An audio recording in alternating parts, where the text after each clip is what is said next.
The gorilla man. Tawab Yawan. In the words of the feeble one. All right, so this presentation is another presentation of the HIMBA tribe. So let's go into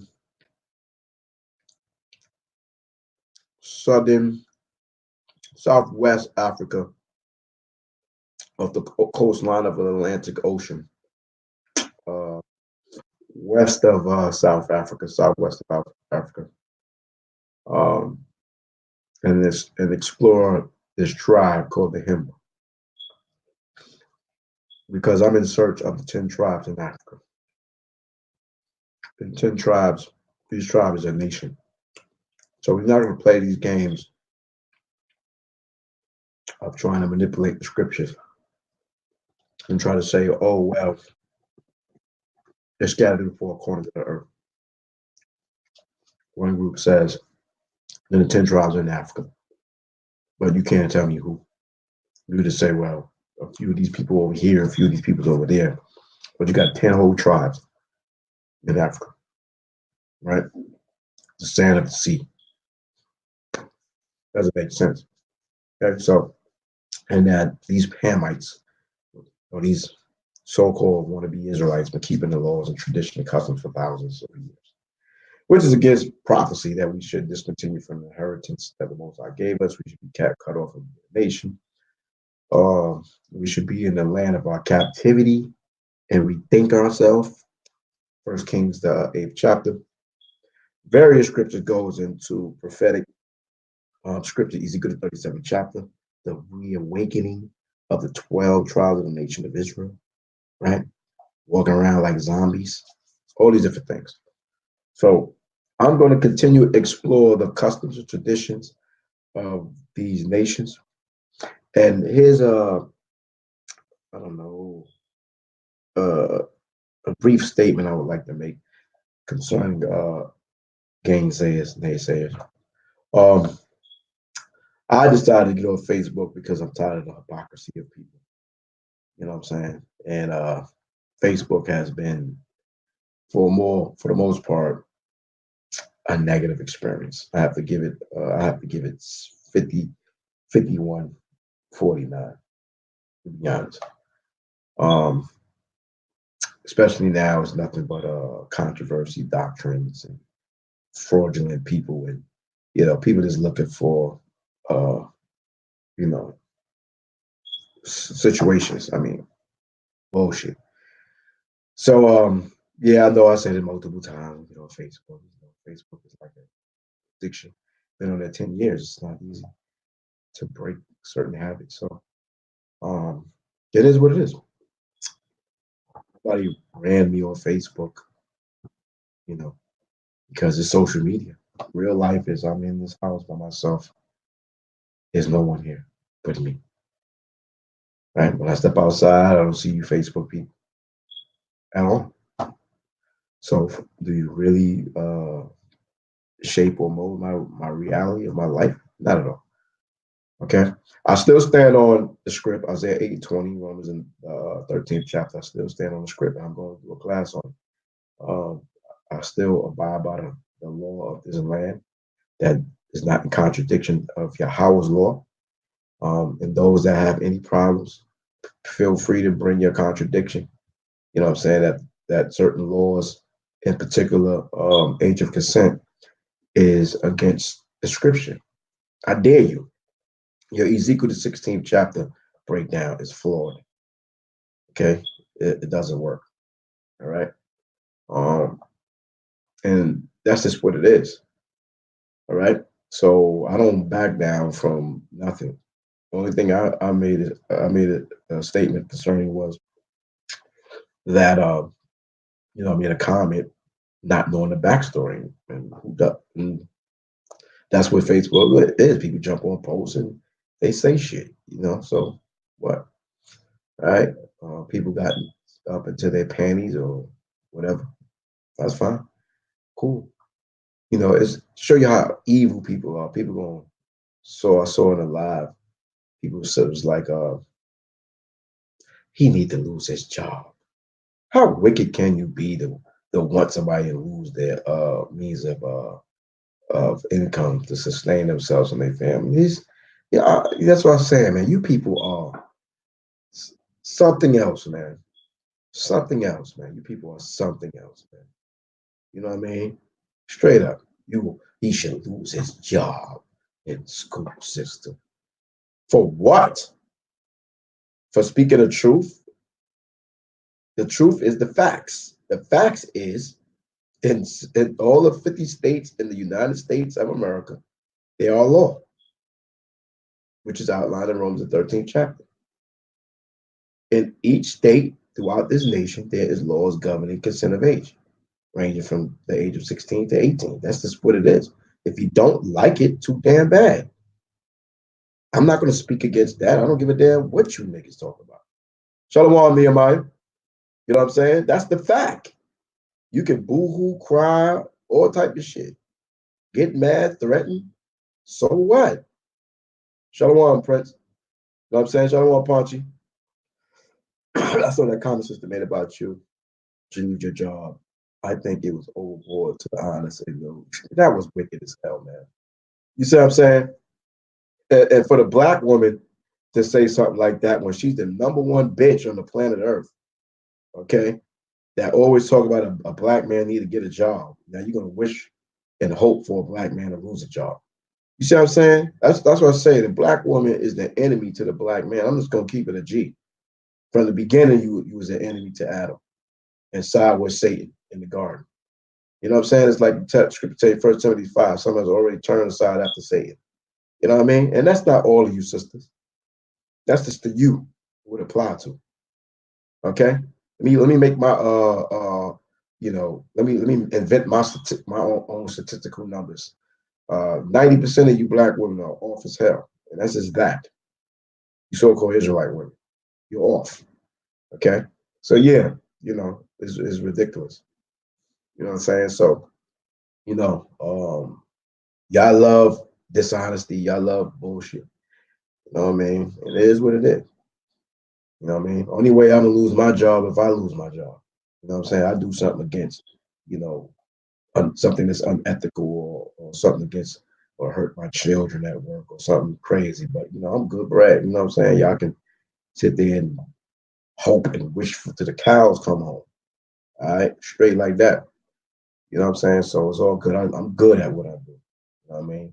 And that's in anything I put my hands on, I'm gonna be good at. Facts. All right. So that's just for some of you people out there that have been talking shit, and I do music because the most because one, my brother Uncle Zaya inspired me. This is a shout out to the feeble one.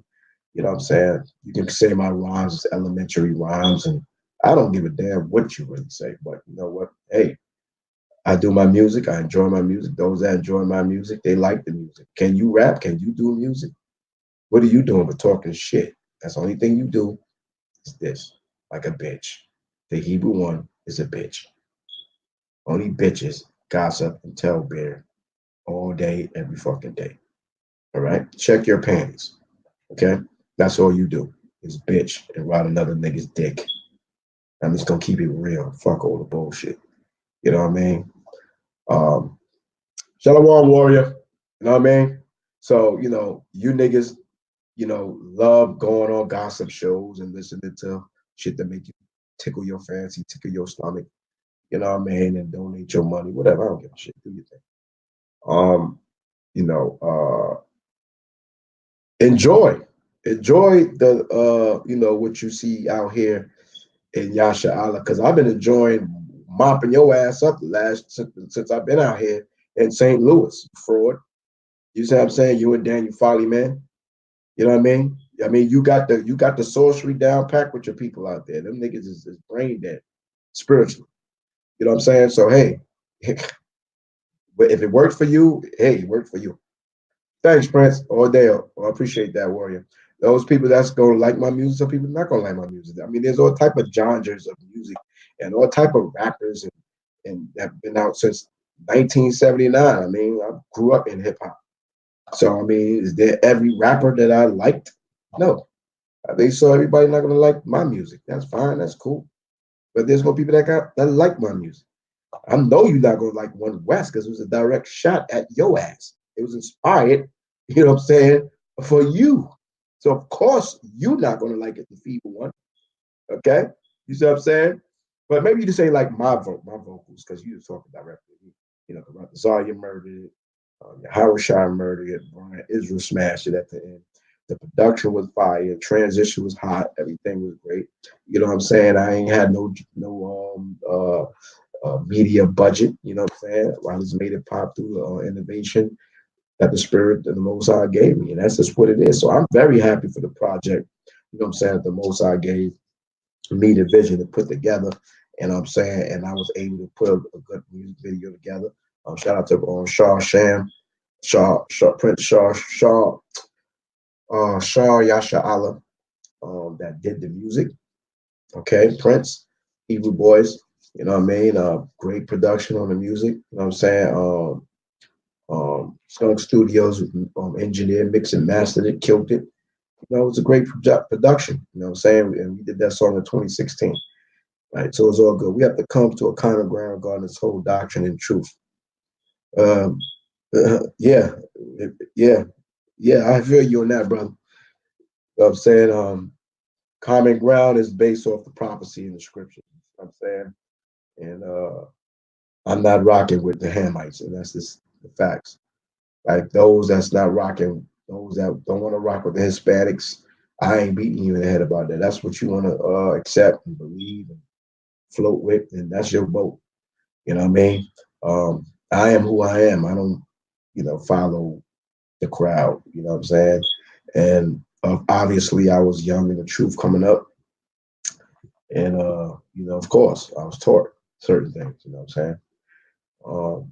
And I still believe certain things. You see, right? And that's just what it is. Certain things I don't believe. You know what I'm saying? And that's just what it is. So my campaign, Nehemiah, is to present the Hamites, because the people that's so gun ho about who are the 10 tribes in the land of Ham, then I'm going to make it my business to explore this place. And as soon as I'm able to get my passport, I'm going to make trips through this power of the Most High to various places. You know what I'm saying? I'm not going to just be an internet scholar or archaeologist or whatever the case is. So um, that's just what I'm going to do. You know what I mean? So what this is about, I want to saw another video about the HIMBA tribe, so I just want to share it. And ironically, I did the video about I did the video about child marriages, right? People said, I don't understand why you do a video about child marriage. Why not? You Negroes is bugging the hell out over age of young women or young ladies or girls, right? And you act like, this is not a cultural thing that's that's been explored or that's done in various countries around this world. So therefore, let's see if it's just a Babylonian thing. Just to see if it's an American thing. Since you love the land of Ham, so I'm going to explore the land of Ham and see about the traditions, the customs, the rights, the laws, as a government of these various societies and countries, and see if you still stand on what the hell you talk about. Like I learned in psychology class. All right, it's a factual statement. Do you believe there's some Israelites in Africa? I believe there's Israelites in Africa, of course. Why would I not believe there's Israelites in Africa? You know what I'm saying? The scriptures tell you that, we had Israelites in Patros, right, in Egypt. You know what I'm saying? We had Israelite soldiers went down with Alexander the Great and joined his army. It went down into Egypt. You see what I'm saying? I mean, Egypt is south of Israel. You know what I'm saying? There was Israelites in Ethiopia. It's this land, so people could migrate and move, and people was all Paul was from living in as a citizen in Rome. You know what I'm saying? Israelites was dwelling in Europe for 1,000 years. It's called the Middle Ages, the Dark Ages. There's people, Israelites up in India, Israelites in the Far East. There's Israelites travel all around the world now. You know what I'm saying? Like, you know what I mean? It's just it doesn't. That's not even an argument for people to even make that an argument to say, do you believe that there's Israelites in Africa or Europe or Asia or South, North, Central? That's a dumb statement. And I'm saying what you said was dumb. You know what I'm saying? Um, for people to try to make that a debate, like that's not a debate. The 12 tribes was prophesied to be in bondage together. That's the point. So when people say that the 10 tribes, 10 whole tribes, which Judah, Benjamin, and Levi was together, based off when you read First Kings 12, okay, and Chronicles. Judah, Benjamin, Levi dwelt together, and all of Levi was kicked out of the suburbs of the northern kingdom. And it came in league with Judah, Benjamin, and Levi. So it's three tribes together. That's where you get the Maccabees leading during the time of the Levites that was somewhat like kings during the Greek Inquisition. So those were Levites, right? John the Baptist was a Levite. Zacharias was a Levite. Miriam was Elizabeth was a Levite, right? Mary was a Levite. Okay, so for people to make a bold statement, I agree with you on the travel to Africa to explore. I'd love to go there myself and brothers going to move. And myself and my brother's going to move to Ghana in a few years from UK. He sold his house and going to use the funds. Why? I'm just curious. Why is you brothers making a pilgrimage to Ghana? I don't get it. Because they pushed the year of the return. Ghana is not the promised land. Ghana is not our land. That's not our land. Why are we, running to Ghana? You see what I'm saying? Like, I don't get that. Now off a map I showed, it shows certain territories with Ham in like the central north to the south of the land of Ham, and then you had the surrounding areas around it, like the west coast that was written in yellow, which denoted Shem. But that's not our land, bro. That's not our land, man. You know what I'm saying? And if in Israel that was over there, okay. If we say okay, there's Israelites there during the transatlantic slave trade, and they removed us from those borders because Israel was infamously known to be separatists, right? Infamously, he didn't like nobody. Also goes into that in this book called Letters of Pontius Pilate. Israel was a very racist nation, right? We didn't care to be amongst other nations, right? It also corresponds that in the book of Babylon, from Babylon to Timbuktu, right? So we are people that basically snub our nose up to everybody else, and people hated us for that fact. It tells you that in the book of Esther, right? That these people don't like nobody. But it says right here, this is page 20, page 20, right? Letters of Pontius Pilate. It says this. What would you say? Savages? So that is all that my letter has accomplished. So that is the spirit in you which take up your task. The Jews are not savages. No, they are not. I seek but to provoke you. The Jews are highly civilized. They are intelligent and subtle, and industrious and tenacious. They can split a hair with the most learned and steal a march with the most cunning. You need not be afraid. I shall not underrate them. See? And these are the Romans speaking against us, right? It says, but you say, beware of their religion, right? For that subject, they are the most sensitive, the most prone to take offense, and the most indomitable in resistance. So let me look up that word right quick. Let me not just run and over a word and don't truly know the meaning of it. You know what I'm saying? So let me see what this word means. Indom, E-I-N-D-O-M Itable. I'm not going to continue to be this traditional, want to be religious type of Hebrew. I'm not. I'm off of that. All right. Let me cut the volume up right quick. All right. It says Indomitable. indomitable, incapable of being overcome, subdued, or vanquished, unconquerable. Right. So in resistance of any people on this earth. Right. So we are a very strong people. It says they will not mix, they are a race apart. They will not do sacrifice to the gods or to Caesar, and they claim all sorts of privileges. Right? So if you get this book and you read it, not been reading it, it shows how we are a very disliked nation because of what we stand on, okay? And which is the Lord of Most High, right? So let me go through this one day and just get some highlights. As a few African Americans moved to Ghana, sure, sure. I mean, they want to move there, that's fine. I mean, for what? So if we this is the thing I don't understand. And, if anybody want to come on live and send a and just want to talk.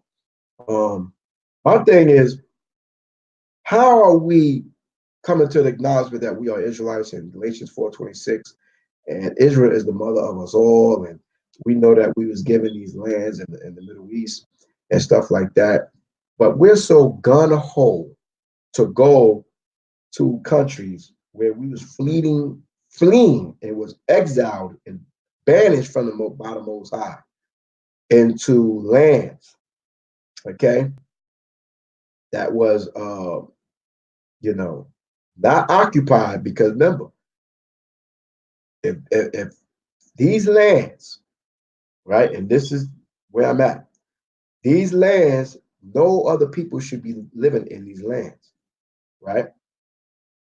The land of Ham was given to Hamites, and they got different territories where Hamites was dwelling, according to the archaeology and the history. Okay, so if these other lands that the 10 tribes supposedly have started to dwell in, and say Ghana is one of them, but we went into captivity and slavery, who we occupied the land? Because if we had cities and empires and whatever else that was there, that's this for the argument's sake. Where's all these? How did all these millions of people today get there? Like, where do these people come from? You're telling me that they didn't transport the majority of the Israelites that was in these various different countries scattered throughout the west coast of Africa, Ghana? Why would I go back to Ghana if that was where we was enslaved in a land of exile? Why would I go back there? Right? And then you have the natural heathens there. Why would I go there? I don't get that. You see what I'm saying? Right? Like even within Israel, the Most High, Yahweh Shah said he was going to bring us back into the land.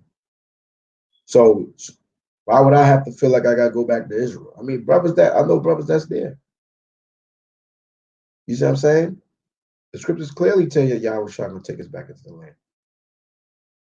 But I mean, anything that sounds good, people run. This is nothing but a new flee doctrine, like GOCC used to bring out back in the days. Flee America, flee Babylon. So everybody fleeing to Ghana or to whatever African country you fancy. I don't. That's fine. I don't have heathens in over here where I live. Wherever I lived at, it was Jake. It was me, black people, so-called Hispanics, whatever. I'm in Missouri. Where I live at is Jake. It's Jake over here. It's Jake's. Israel. Niggas. Not no goddamn Hamites. Not no damn Arabs. East Indians. They don't live here. I done drove and worked for Amazon. I done drove and delivered packages, and I see the separation of the nations, and they all dwell in different parts of the cities or counties or towns throughout various states and cities throughout the United States of America. Okay? You see what I'm saying? So when people say statements like that, niggas is what niggas are. No heathen want to live amongst Jake. Okay? When we are full of the curses of the Most High. Let's just be honest. Niggas don't want to live around niggas. Niggas don't want to live around niggas. Yes. For the most part, yes. Yes. St. Louis is a black city. For the most part, it's nothing but Judah out here. I mean, let's just keep it a buck.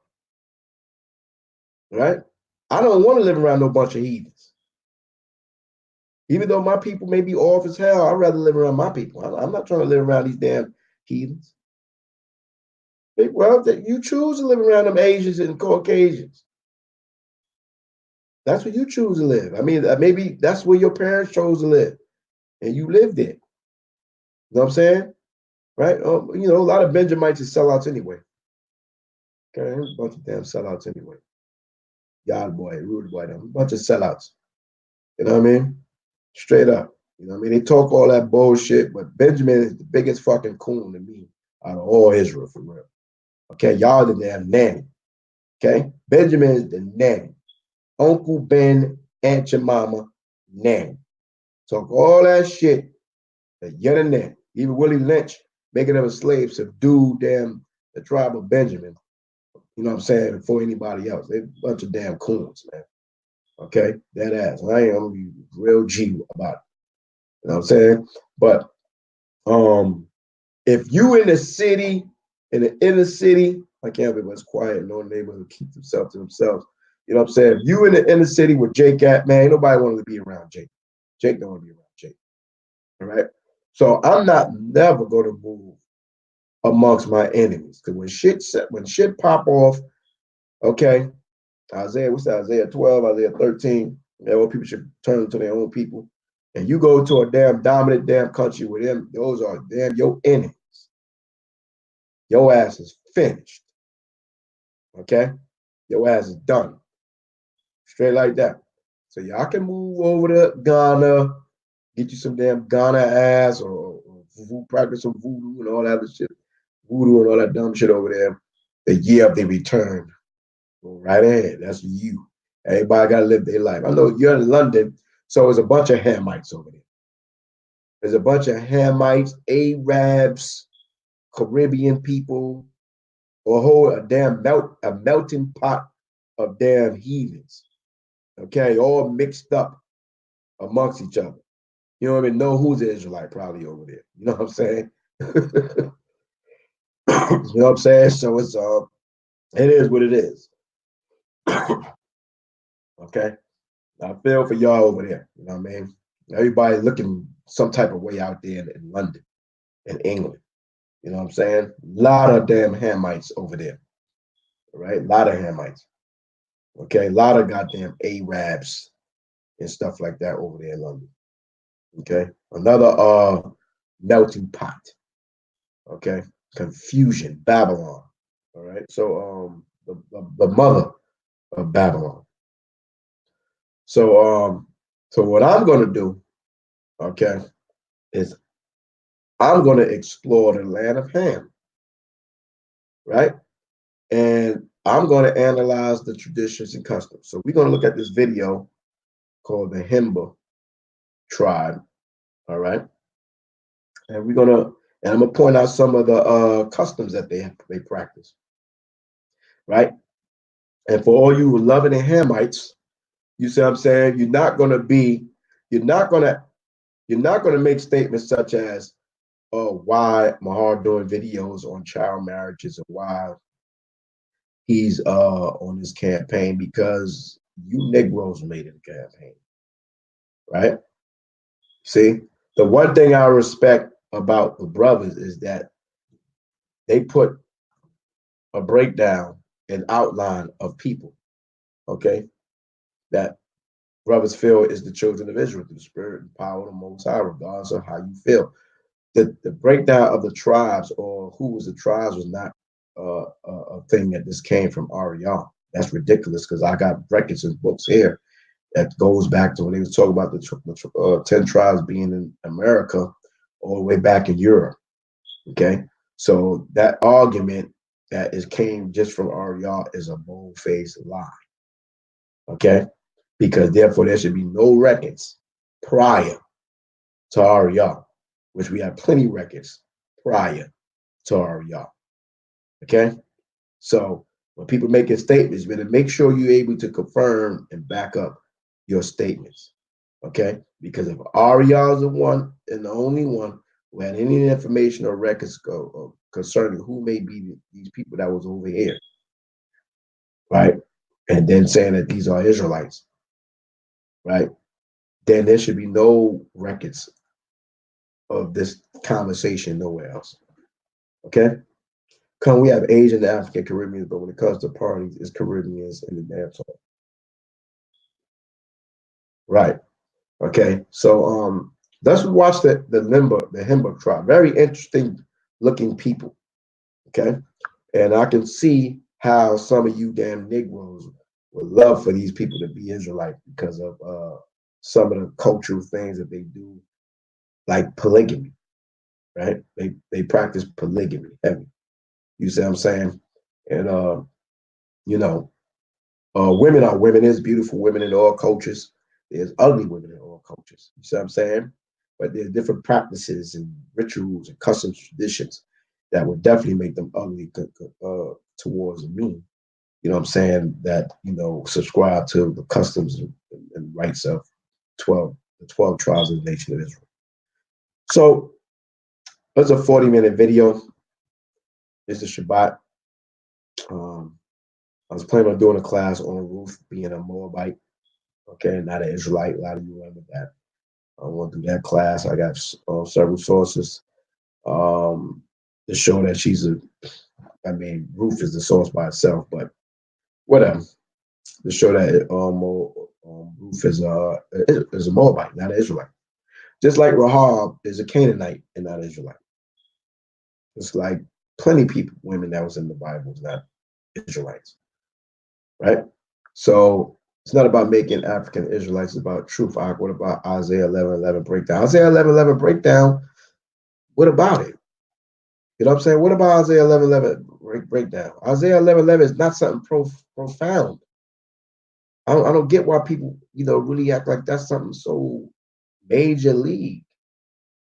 I mean, I can sit there and say, okay, Isaiah 11:11 is a trifold or twofold prophecy, right? I can say part of that, Isaiah 11:11 will go in Acts the second chapter. Was not there devout Jews scattered throughout all nations during the book of Acts? I mean, why people make this seem like this is such? Let's just go through it, man. I mean, Nehemiah, you want to get on you want to get on a video? I mean, we can just do a study on it. Like, all right, we can talk about it. Like, I mean, let's work. Let's work. You know what I'm saying? Because people continuously talk about this Isaiah 11:11 like it's the whole grail of somebody's doctrine. You see what I'm saying? Okay, so let's just do it. Let's just see what's good. Let's just get it. You know what I'm saying? Sheesh. All right, so let's go over here.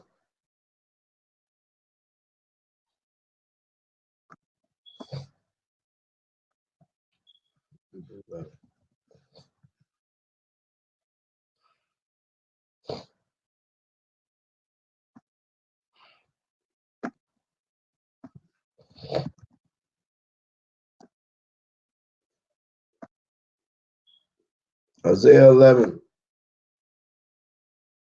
And so let's just start with verse 1. Can we start with verse 1? It's a Shabbat. Let's study and let's talk about it. How about that? Okay, you drive. Okay, well, you can listen then. So when we read on up, we're reading the prophecy concerning about Yahushua, right? Isaiah 11:1. There shall come forth a rod out the stem of Jesse, and a branch shall grow out of his roots. All right. And the spirit of Yahweh shall rest upon him, the spirit of wisdom, the spirit of counsel, and might, the spirit of knowledge, and the fear of Yahweh. And he should make him a quick understanding, the fear of Yahweh. He should not judge at the sight of his eyes, neither reprove at the hearing of his ear, but with righteousness shall he judge the poor and reprove the equity for the meek of the earth, and he shall smite the earth with the rod of his mouth, with the breath of his lips shall he slay the wicked, and righteousness shall be the girdle of his loins, and faithfulness the girdle of his reins. So, all right, so this is what we all agree from up to this point right here, that is talking about Yahweh Shah, Mashiach Yahweh Shah, the Messiah. Is anybody in the agreements to that? Okay, if you are, put it up there. If you're not, put it up there. The wolf also should dwell with the lion, right? Is this spiritual? Is this, you got the wolf, you got the wolf is the false teachers, the heathens, what I'm saying? You got the lamb, which represents the most high favorite animal, which is Israel, right? Symbolic of Israel as well, and the leopard shall lie down with the kid, or it could be talking about physical animals in the kingdom, right? And the calf and the lion and the fatling together, and the lion shall lead them. Cow and the bear should feed their young, should feed. Their young ones should lie down together, and the lion should eat straw like an ox. Okay, this is where people say in the kingdom the lion is not going to be a predator anymore. He's going to be eating straw like an ox. I'm not here to argue that. And the suckling child should play on the hole of an asp. That's a snake or something like that. Whatever. I'll look it up later. And the weaned child should put forth his hand on the cockatrice den. Um, then shall not hurt. They shall not hurt nor destroy my holy mountain. For the earth should be full of the knowledge of Yahweh, as the waters cover the sea. Okay, so I'm just reading. Just get to the point. And in that day shall be a root of Jesse. All right. So now,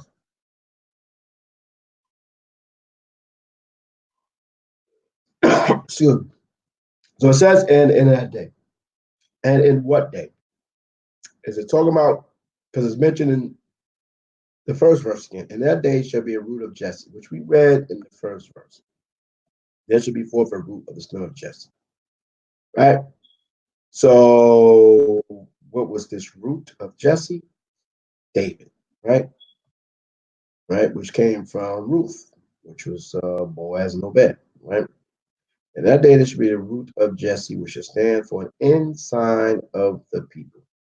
What is an ensign? Let's see what an ensign is. Let's see what an ensign is. It's a study. It's a study. Strong's H 5251. Mace.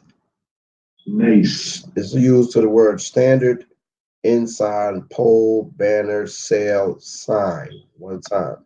Something lifted up, standard, signal pole, ensign, banner, sign, sail, standard as rallying point. Standard, pole, ensign. See, it says a flag, right? A flag represents your nationality, your nationhood. So these are the things that I understand. Ensign as a rallying point. This right here behind, right, has been the rallying point, right? This has been the rallying point of the gathering of the 12 tribes of Israel, right? A sign for our people to acknowledge who they are as a people, right? You see what I'm saying? This, with the brothers, has been used through the power of the Most High, all right, as the resurrection of the nation of Israel. This is the rallying point. Now there's other rallying points that people was trying to rally the people in Africa and or wherever. You know what I'm saying? Right? So there's some new rallying points, but this is the rallying point that we started with. Okay. Okay. So standard, ensign. So obviously these are English words, right? So let's just look up these words. We have a standard, right? And so this has been the standard up to these few last years where people now are questioning the standard, okay? Because, the love of Africa has emerged into Yasha'Allah, and it has been doing that.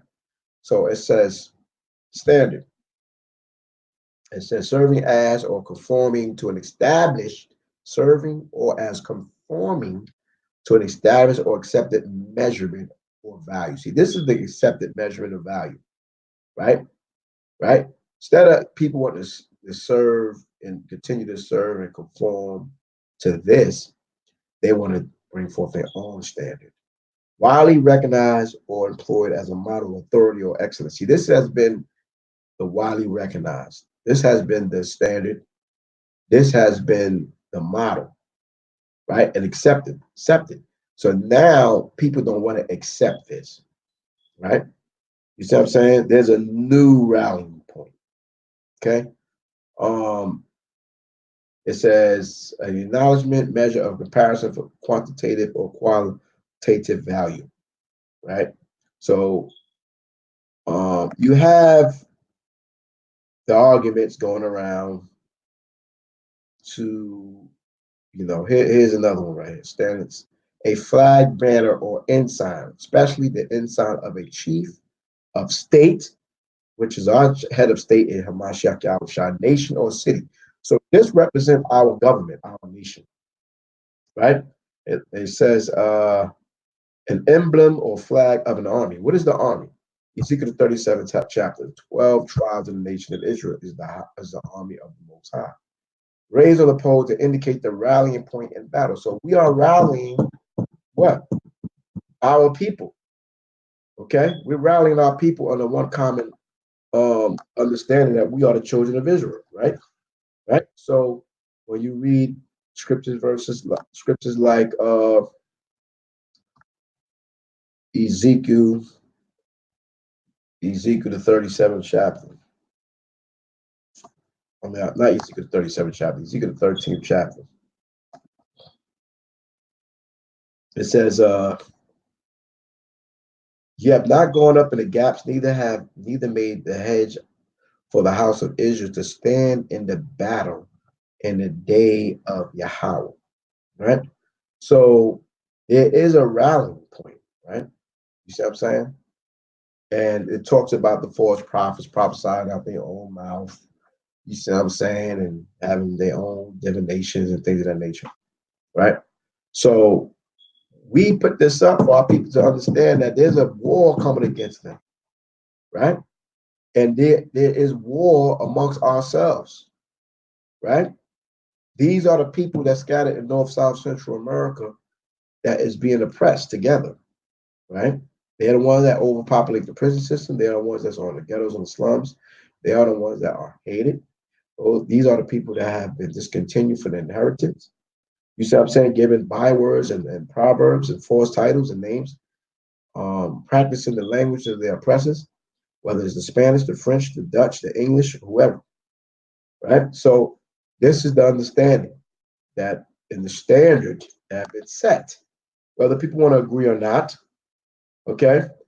So now when we go back to the Strongs, we should already have this understanding of why this should make sense to you, right? Okay? Thing lifted up and token to be seen far off. So people see this and been pushing this. And now people, are rallying and, to go against it. And my argument with that understanding or mindset is why? Why would you be indoctrinated to go against something, right?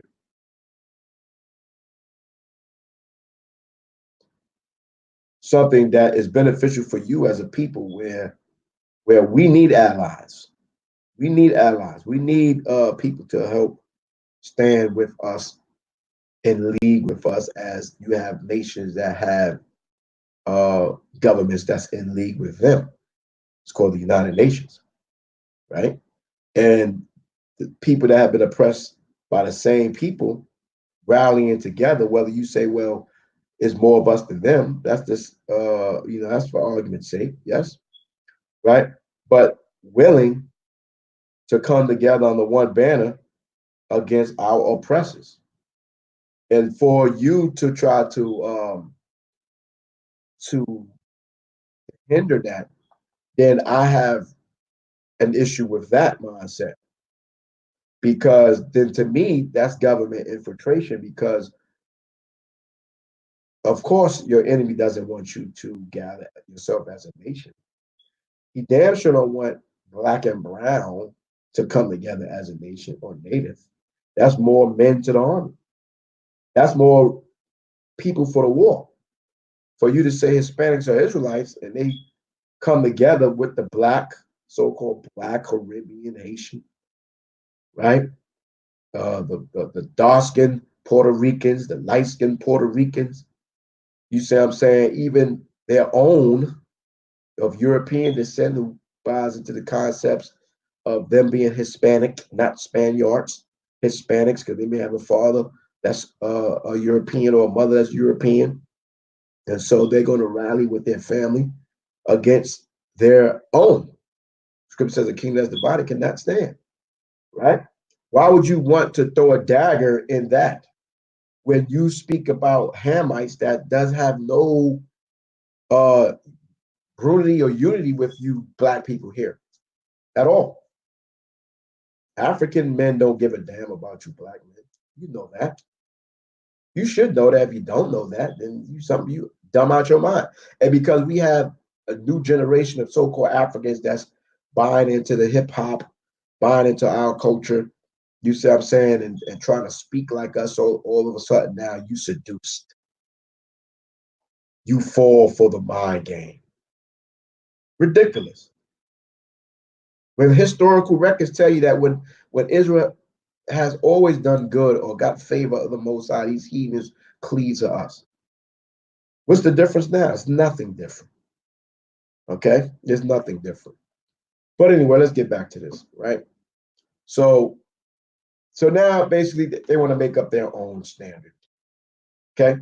So when I see the inside of the people, the inside is the gathering of the 12 tribes of Israel. You see what I'm saying? Thanks, brother. You see my point. See, that's what I see. Okay? The gathering of the 12 tribes of Israel, because this was a sign for me to see that I'm Judah, or could possibly be Benjamin, or could possibly be Levi, or could possibly be Ephraim, or possibly be this, or possibly be that. And by you seeing that, it was in hearing these things, it was a spiritual awakening. It was not something like you just joined a Muslim organization or go to a Christian church. It was something that hit your spirit and woke you. You was awakened, and a spirit opened your spirit that you was able now to read the scriptures. You see what I'm saying? So if with the brothers that these people want to bash was teaching was so in error and so wrong and so wicked and false, then why has it been such a great awakening of the nation of Israel? And why is it such a threat to the United States government? Why are these brothers is put on hate watch groups and monitored? You know what I'm saying? And infiltrated. If you think infiltration is not involved in the nation of Israel, then what are you dealing with? Do you really realize what you're dealing with? If they went after the Black Panthers, if they went after the Black Panthers, the Black Panthers, what the hell call these? The Muslims, all right, or whatever these damn groups are, man. Martin Luther King, that had the influence over the minds of the people. You think that they're not going to involve themselves in this Israelite awakening? Are you serious? They cannot stop the growth of the nation because Yahushua is the head, and he's awakening multiple people to acknowledgement of the truth of we're Israelites. All right? It's that mustard seed, you know what I'm saying, that has grown, and there's no stopping it. So in order for anything to happen in success for these people is to divide us up as a nation, as we're trying to regather ourselves as a nation. So this is why I see and I understand, you know, the 12 tribe chart. Now, if I came in the truth and the 12 tribe chart had, you know, God on it or, you know, this place on it, then I would have accepted it because that was the standard. Okay, so what you were saying, brother, we got to come to some type of compromise and righteousness in the scripture. That's fine. But the argument on my position is the people that's trying to speak against the established standard and saying these people cannot be the children of Israel, but these other people could be the children of Israel. And they base it off physical appearances in which you have dark skin, light skin, brown skin, different tones of Cubans, Dominicans, Puerto Ricans, Venezuelans, Brazilians. We know that a heavy population of Brazilians that's Black, Portuguese, Spanish, Ham, all type of different so-called Brazilians. Okay, Peruvian, Mexicans, whatever you want to call it. You see what I'm saying, right? Panamanians. There's different shades of people amongst all cultures, tribes, and nations. For anyone to intellectually have a conversation and base a person being an Israelite simply, solely, and only on them being called a byword or fair-skinned to a darker shade person like myself in order to automatically make me an Israelite because I'm darker shade. That's an elementary, ridiculous argument to me. That's not even intellectual to me. That's simplicity to me. I cannot respect that. I cannot see that at all. You know what I'm saying? Some things is just intellectually stupid. And that's just what that is to me. Point blank, period. The 12 tribe chart only covers North and South America, is not really for the four corners of the earth. No, it's not for the four corners of the earth. You see what I'm saying? Because that would be kind of erroneous to think that you could make a uh, a 12 tribe chart based off scattered Israelites, remnants of Israelites. You see what I'm saying? Bible prophecy tell you that Israel will go into bondage in slave ships. They will that Israel will be sent to Babylon the Great. The Bible prophesied about the four kingdoms and the fifth kingdom that came out of the little horn. You know what I'm saying? In the book of Daniel, the book of Esdras, right? And these captivities Israel went into. You see what I'm saying? They was in these captivities, right? So, of course, this is where the new world is at. And the Bible prophesied, talking about Revelation 18, the various chapters of Revelation, that all nations is coming to Babylon, because this is the mega center of the house of Satan, right? So all nations is coming to America. That's why you had a movie Coming to America, right? You see what I'm saying? So for anyone to think that the greatest kingdom on the planet Earth, right, that's prophesied, just like Egypt was, Israel was in Egypt as a nation, born in Egypt as a nation. Okay? The Israelites was during the rise of the Assyrian Empire, which was a great and vast empire during its time. The Persian Mede Empire, the Greek Hellenistic Empire, the Hellenistic period, which was the beginning of the so-called European birth in the nation as a world power, right? Also during the time of the Roman Empire. And so now we're going to have the greatest empire, kingdom of technology, wealth, you know, money. I mean, everything.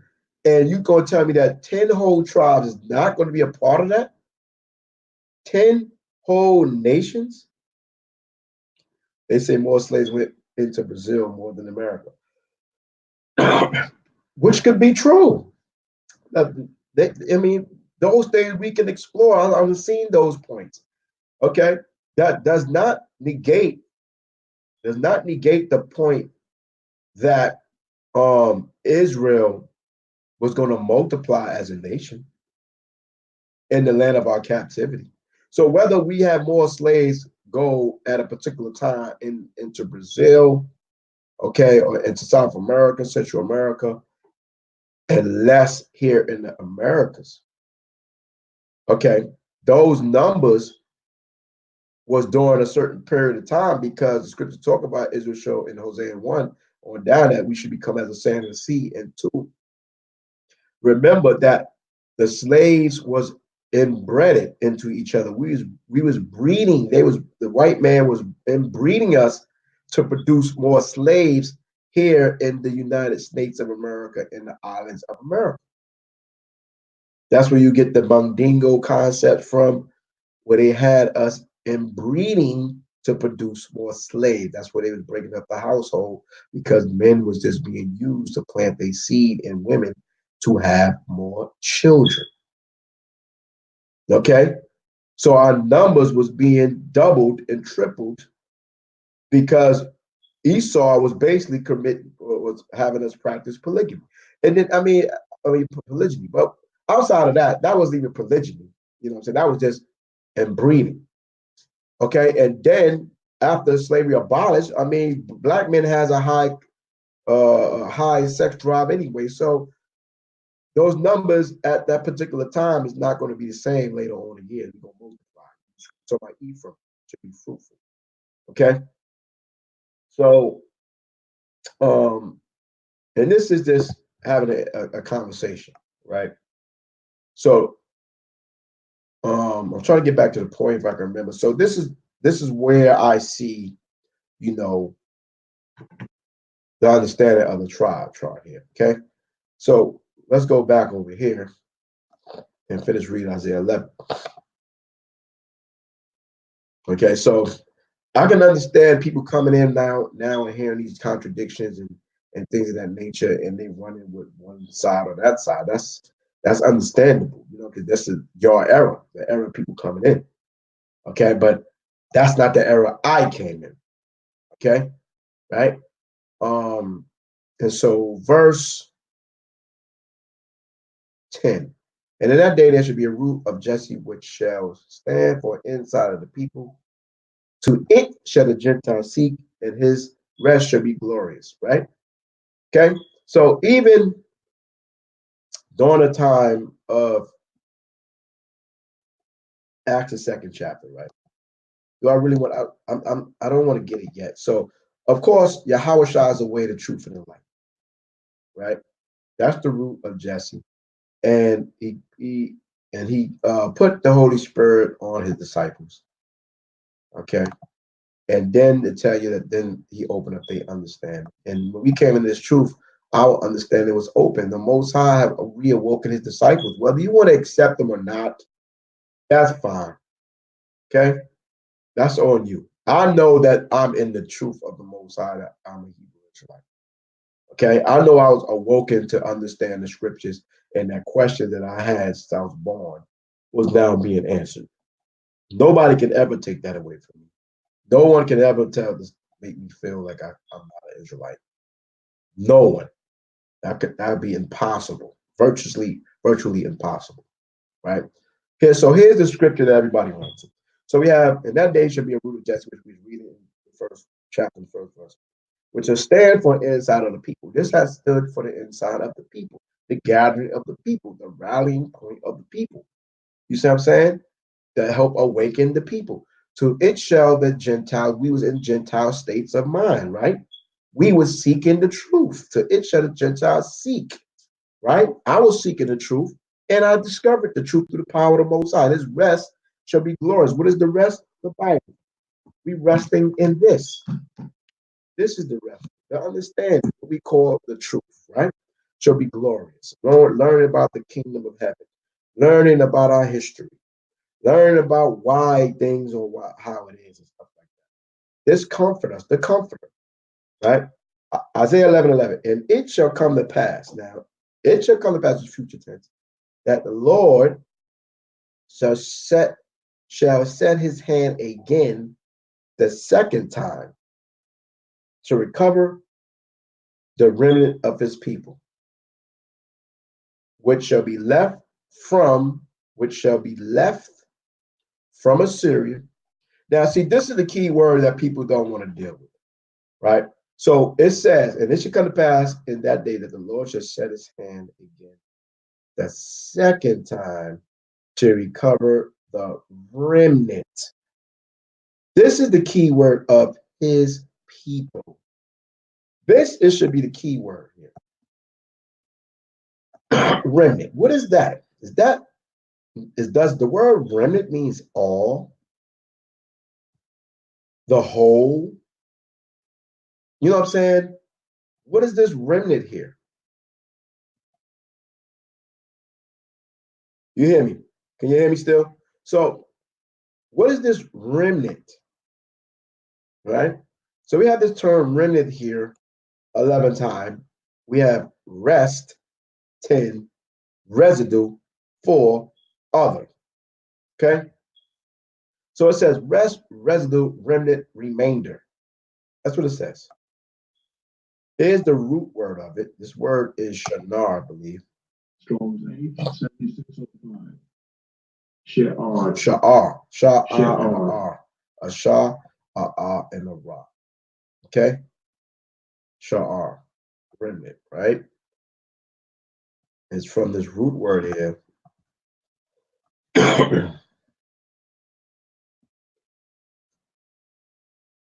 Leave, remain, remnant, let, rest. To remain, be left over, be left behind. Nice word, to be left behind. Right? Ezra 13, verse 13 talks about that. To be left over, to be left alive, survive, remainder, remnant, participle. To be left behind, to leave over. Spare, to leave or keep over, to have left, to leave. Primitive root, probably to swell up, i.e., be cautiously, make redundant, leave, be left, remain, remnant, reserve, the rest. This one meaning is to be turgule, to swell up, to be let remain. So I don't see how a word that's speaking about remnant makes a whole. It says remnant, not all, not half, not 3/4, not 2/3, remainder. I'm just saying. I don't see how people make this scripture the all and be all of the 12 tribes or the 10 tribes of the nation of Israel, and then try to make this chapter here just talking about the northern kingdom. Okay? But I don't know everything. So let's just take our time because I'm studying. This is a study session. I want to look up something right quick. Give me a second. Let me stop my screen share. I want to look up this word in the lexicon Hebrew. So, so I can look up this thingy thing here. I want to look up this lexicon. It's a free lexicon online, right? Right. So look up the word there again. All right. So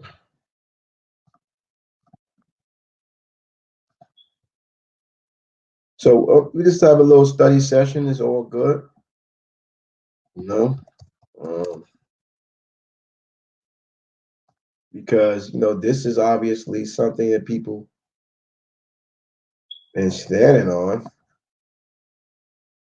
Hold on. I just want the online version. I don't know why I don't save this thing somewhere. So looking up the PDF. All right, here, go right here. Okay, y'all come follow me. Holla at me, roll with me. All right, let me screen share it again. Battery very low to go. Actually, one family. You watch this when I get home either today or tomorrow. All right, brother. All praise. Shalom. Okay. Watch it, Prince. Appreciate you. All right. So thanks for inspiring me to get to this study. Got me something to do right now. Warrior, what's good? So I'm going to just look up this word. Shout out to Prince Charles Shan that dropped the Jew who told me to look up some lexicons. And hey, sometimes you got to listen to the young brothers. Make sure you're more sharper. You got to be sharp. Sha'ard. All right. Sha'ard. It's a sha'ar in the Torah. Right. So let's go down to the Shah. Let's look up. Let's go to Shah. Let me hide this right quick. This is in my way.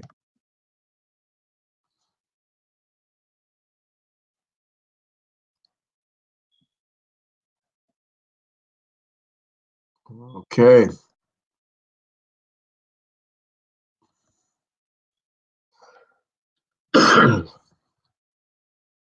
Now that should be further down, so we go further down.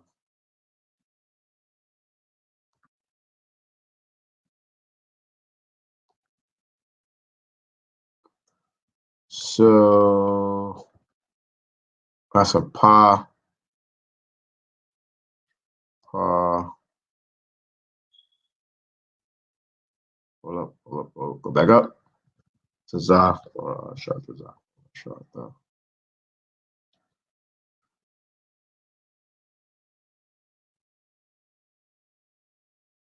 Tazah.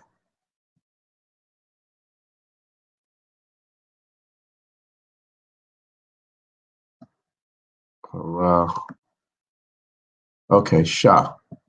Okay, so we're going to be able to find this fast because it's Shah and the Ah. Let's go up. Let's look up the word over here.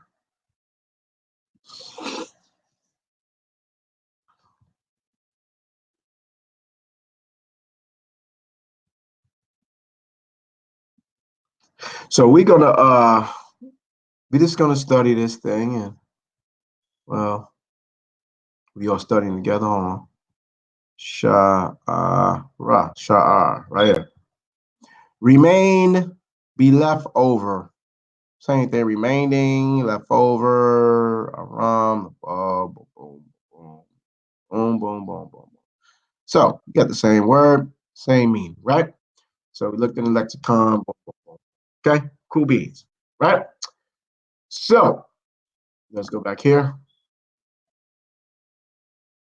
So we looked up Esdras, right? Now, the second year of the coming into the house of God at Jerusalem, the second month began Zerubbabel, the son of Shealtiel, and Joshua, the son of Jezadok, and the remnant of their brethren, the priests and Levites, and all that will come out,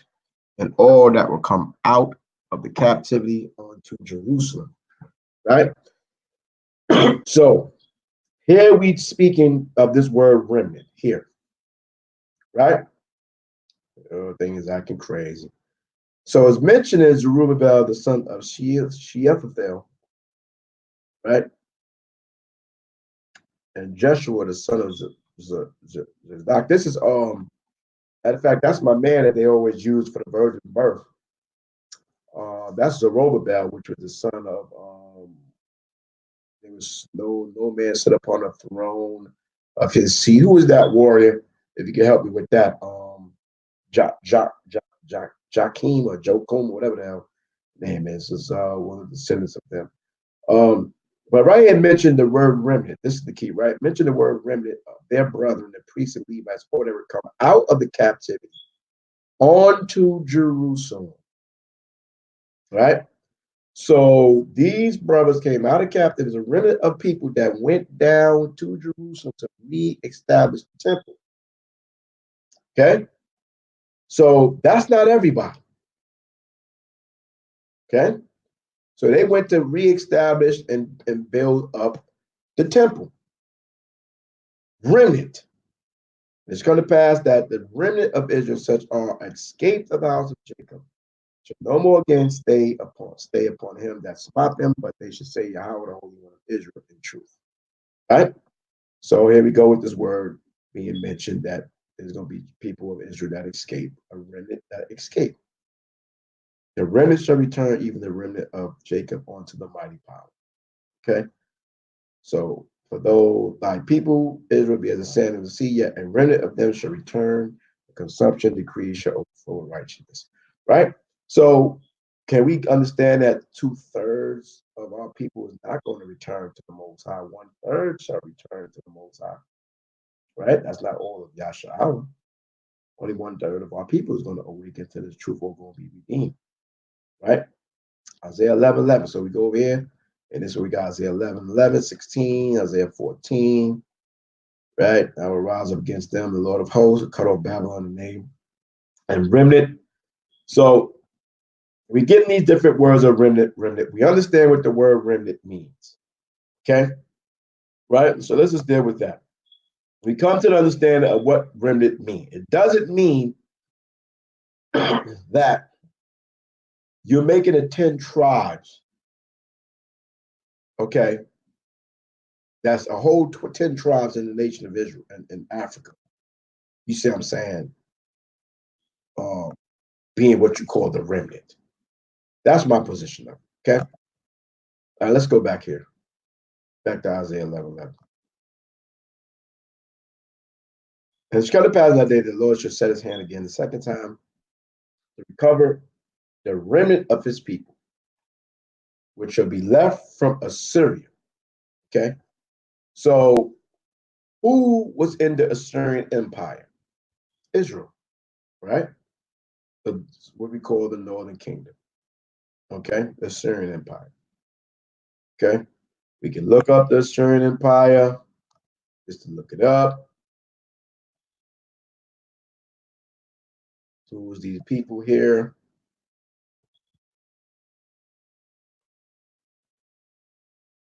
Okay, it says Syria, Assyrian, Ashur, Assyrian, Ashur.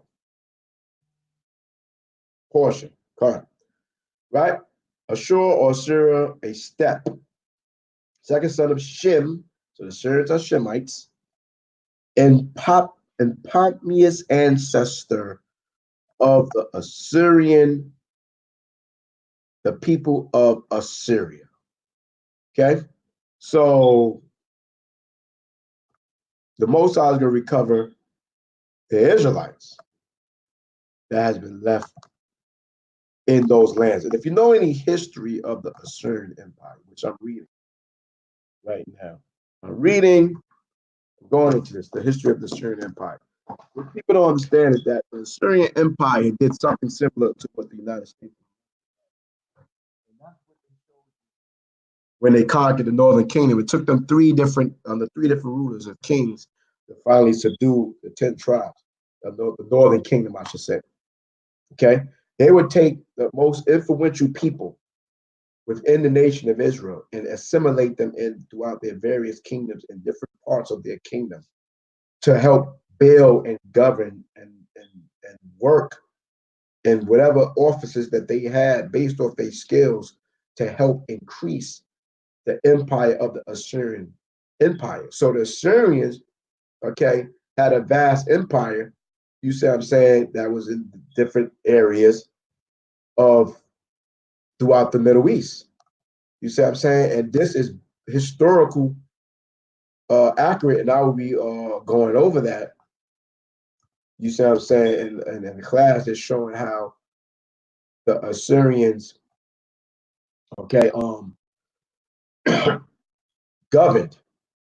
Okay, so this is the Assyrian Empire, ancient Egypt and Mesopotamia, Assyria here. Let me see the Assyrian Empire.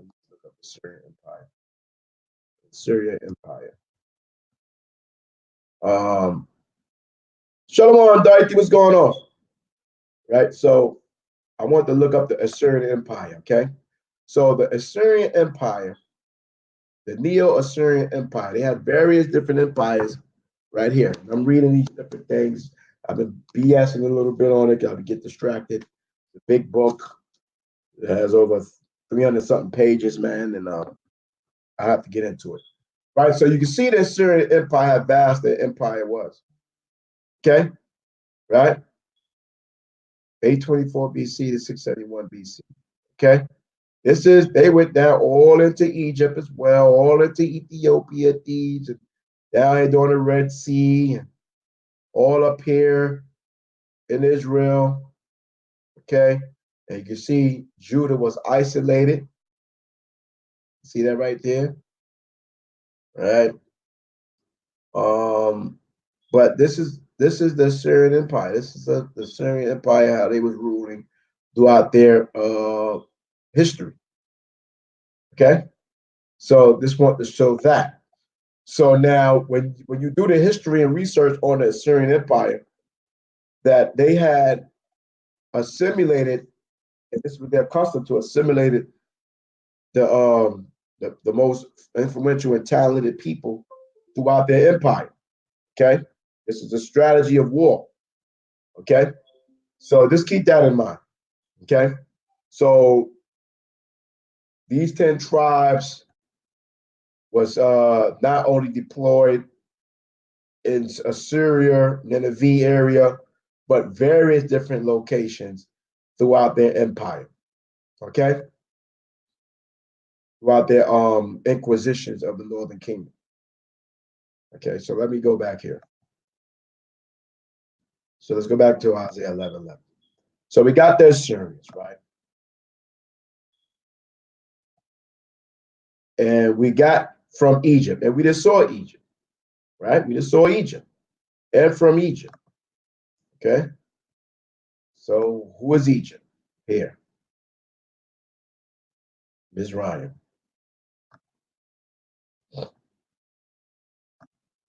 Strong's H 4714.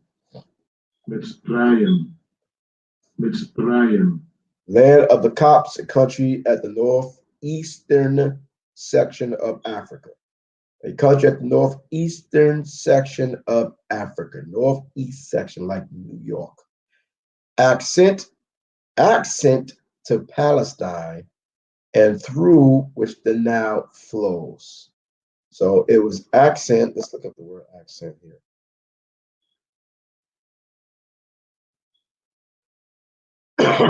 There's a little study, Dorothy. How you doing?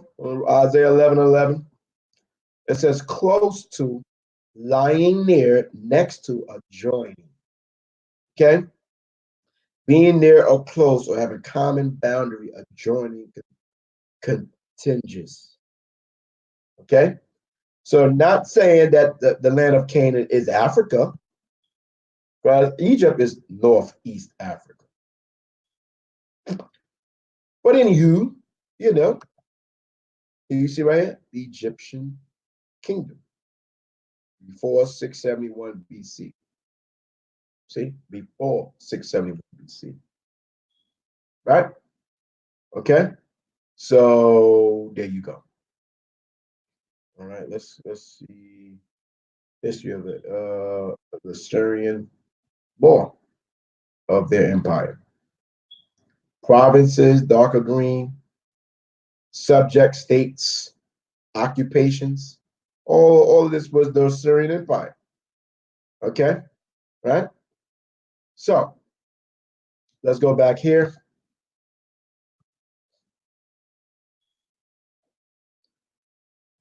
That's the remnant. Let's go back here.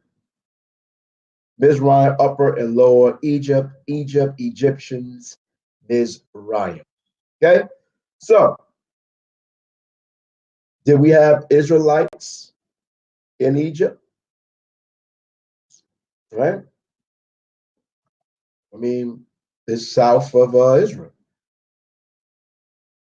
right? You had Alexander the Great Inquisition. You had Yahweh that ran into Egypt. You had during the 70 AD, or even during that period of time before that, you had Israelite go down into Egypt. I mean, and then again, you had the Assyrians that relocated and transported Israelites throughout their kingdom. It's not hard to understand. Okay, let's go back down Isaiah 11:11, right? And from Pathros. Okay, so let's look up Pathros.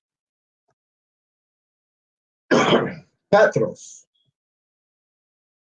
Okay, so we know Assyria, right, is not, you know, Assyria is an empire by the Assyrians that took Israelites in captivity. So for that one, you can say, well,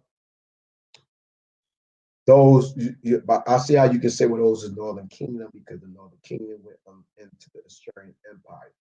But you also had Judah that went to the Babylonian Empire, which is there in Assyria. It was the Babylonian Syrian captivity, right? So it would not just be just the Northern Kingdom, because you had Babylon there as well. Okay. Um, let's see, Syria and Babylon.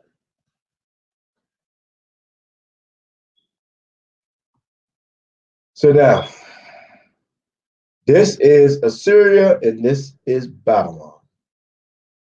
Okay. Right here. And there was a dual captivity because the Babylonians eventually took over what? Assyria. Okay. And it was a merged kingdom. Right. So you had the Babylonians and the Assyrian, where you had Judah, Benjamin, and Levi there. Okay. Captivity of Israel and Judah. As I was saying, you had the northern kingdom went northeast to Assyria, okay, across the Euphrates River. I do not teach that the Israelites went over into Assyria in cargo slave ships. Okay, there was trade routes from these different areas you see right here. All these are trade routes where he was able to walk through the Euphrates and these lesser or minor rivers. Okay, even into the Tigris course, the Tigris River, into Babylon, into Assyria. Okay, there, right there, you see Nineveh off the coast of the Tigris River. Okay, and all this here area right here. Okay, which which was routes that was there for thousands of years. Okay, so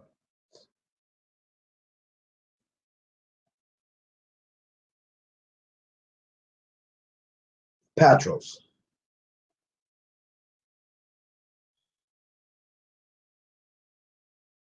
Things make sense. It makes sense, but nobody can force sense or your sense to someone. They have to see it clearly. Patros. Patros. So it's a region of the Second south. entry. Pat Shagan. Pat Shagan. Region of the south, part of Egypt and the home country of the Patharism people, probably located in Upper Egypt, a part of Egypt and the home country of the Patharism people, probably located in Upper Egypt. Patharism people, could they be Israelites? Okay, so as I mentioned in particular, Patharism people, as used by people themselves, which is sometimes distinguished from which, see, under these words in a narrow sense, designate Lower Egypt, Isaiah 11:11, Jeremiah 44, where Patras called the native land of the Egyptians, Ezekiel 30:14, give it well, South region by the modern Copts and some same countries called Southern region, boom, boom, boom. Okay.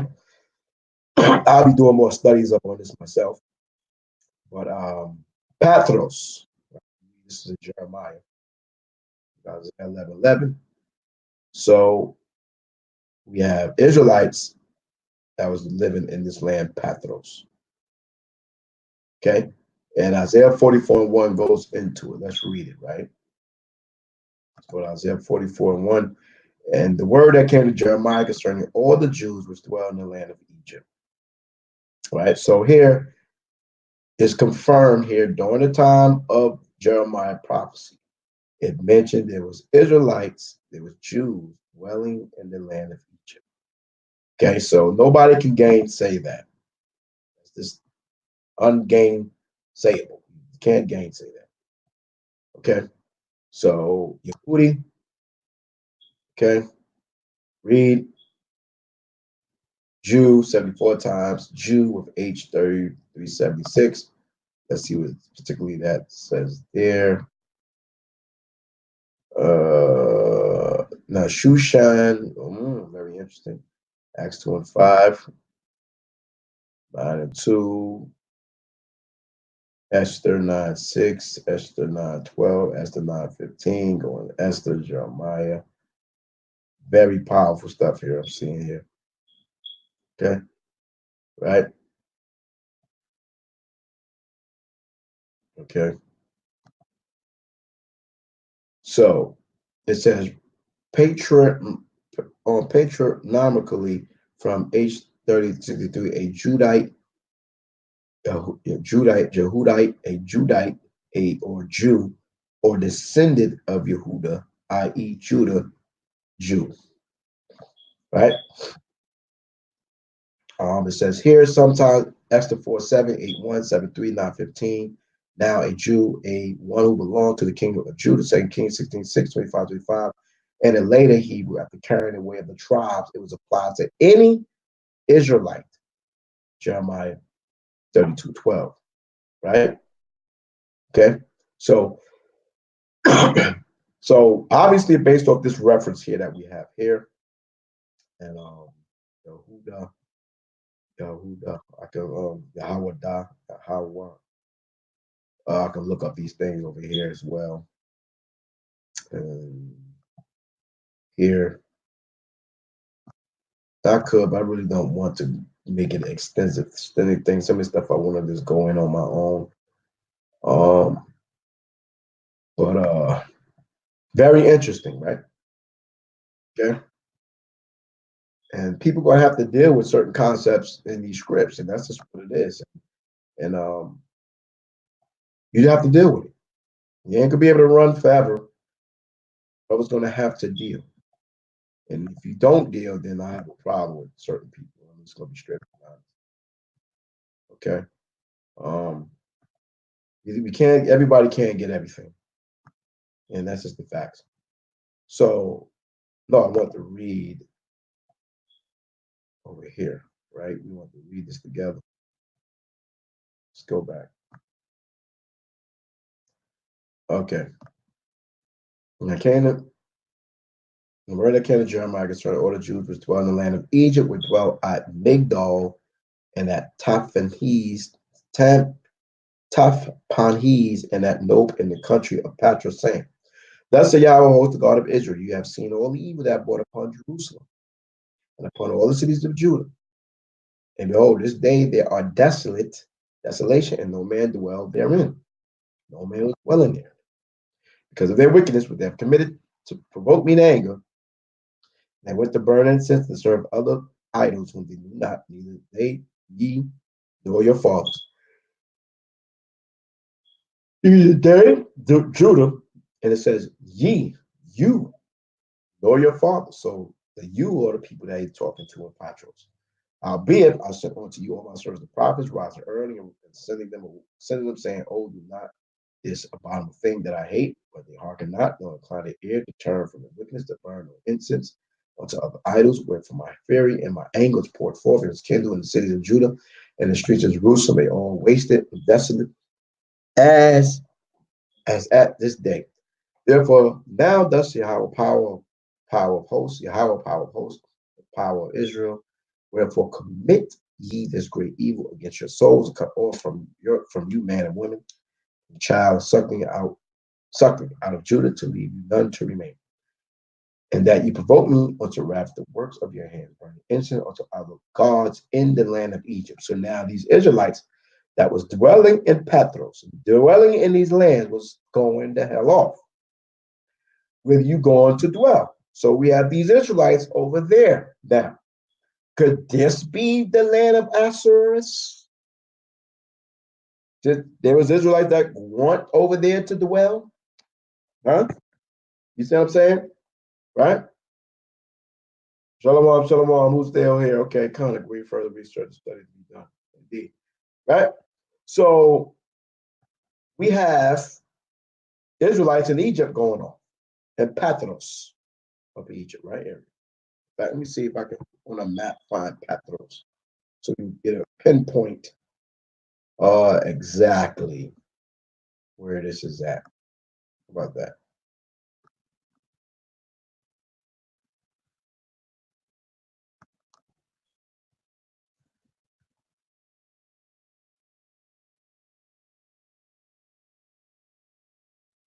Patros.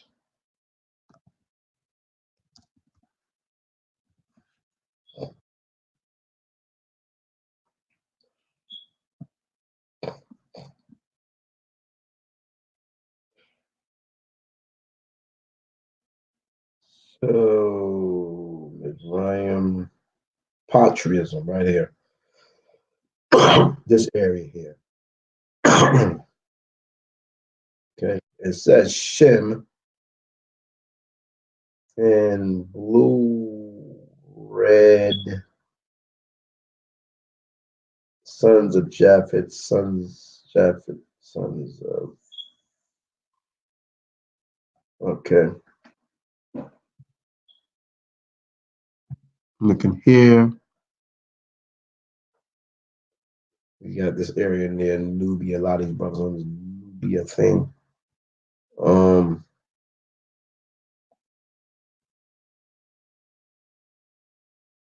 This would also be, so it says upper. So this would be lower. It's lower, upper, lower Nubia, upper Nubia. Land of Pathros here. Okay. All right. This was where we was at, land of Goshen back in the day. So this would be lower. Well, this would be upper then. It's what we just read. Upper. Which way, which that I think that's the area they may call Nubia area as well.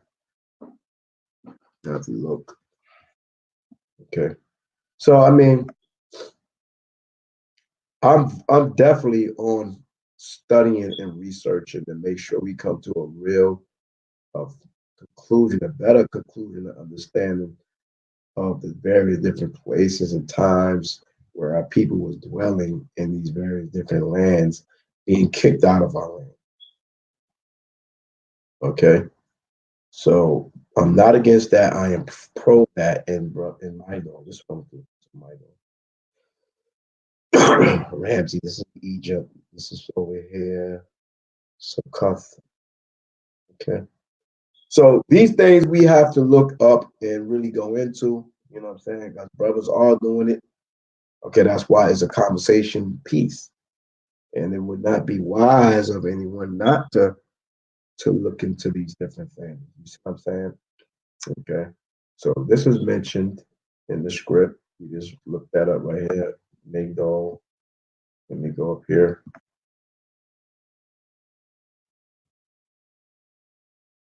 Right here. Egypt was dwelling at Migdol and at Taphanes. Let me see if that's mentioned somewhere.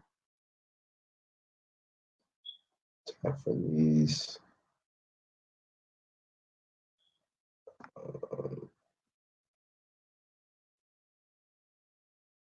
Okay. So it's based off what we was here you go. Taphanes. I'm tripping right there. My dog, Taphanes, right? What else it has there? Nope, in the country of Pathros. So we have here, upper Egypt area here or lower, based off the other map. Okay. Um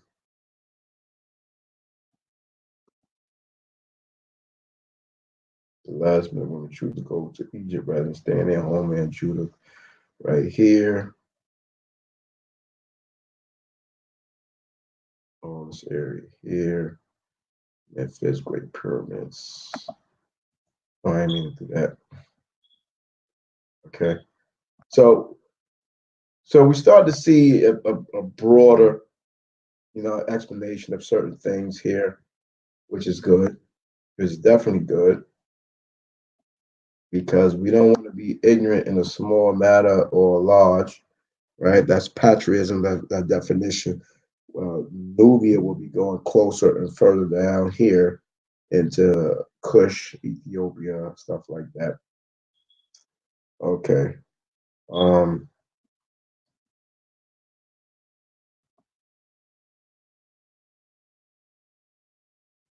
all right, just a few maps. So let's get back to the script. All right. You having a little study session here. Ain't Pathros Upper Egypt. Pathros, well, based off the way I would say it should be Upper Egypt based off how we looking at it, but they can have it like when I looked over here, it said, well, that's an Upper Nubia. But this is further south of what they call Lower Nubia, right? This and I understand what we see how the land is how it's plotted. This will be upper to me, upper, right? Because you got Ramses here and stuff like that. Um, I would say that as well from this perspective here. Okay.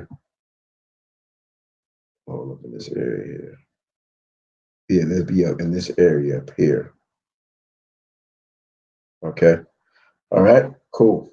So let's go back here and read. It says we in verse. I don't know what verse we in. I guess I'll start with 4. Howbeit, I send unto you all my servants, the prophets, rising early, and sending them, saying, oh, do not this abominable thing that I hate. But they hearken not, nor incline their ear to turn from their wickedness to burn no incense unto other gods. Wherefore my fury and anger poured forth from his kindle in the city of Judah, and in the streets of Jerusalem. They are wasted and desolate as at this day. Oh wow, you're crazy. Okay. I got to sleep. Therefore, now thus say Yahweh, the power of hosts, the power of Israel, wherefore commit you this great evil, get your souls cut off from your hand and woman, child and suckling out of Judah to leave none to remain. And that you provoke me to wrath, the works of your hands, burn the incense of the gods in the land of Egypt. When ye gone to dwell, ye cut yourself off, and that ye might be cursed and a reproach among all nations of the earth. Right? Israel should be cursed and a reproach among all nations of the earth. Where you going to be, wherever you go to dwell, you're going to be cut off. You'll be cut off and be a curse among all the nations of the earth. So you will be identified, as a subdued people. Have you forgotten the wickedness of your fathers, verse 9, and the wickedness of the kings of Judah, and the wickedness of their wives and your own wickedness, and the wickedness of your wives which they have committed in the land of Judah and in the streets of Jerusalem? So right there, it's clearly letting you know our women was wicked as hell. Okay, have you forgotten the wickedness of your fathers, the wickedness of the kings of Judah, and the wickedness of their wives, and their own wickedness, and the wickedness of your wives, all of this. They have not humbled even to this day, neither have they feared nor walked in the Lord, nor the statutes that I set before you and before your fathers. Verse 11. Therefore, thus saith Yahweh of hosts, the power of Israel, behold, I will set my face against you for evil and to cut off all Judah. And I will take the remnant of Judah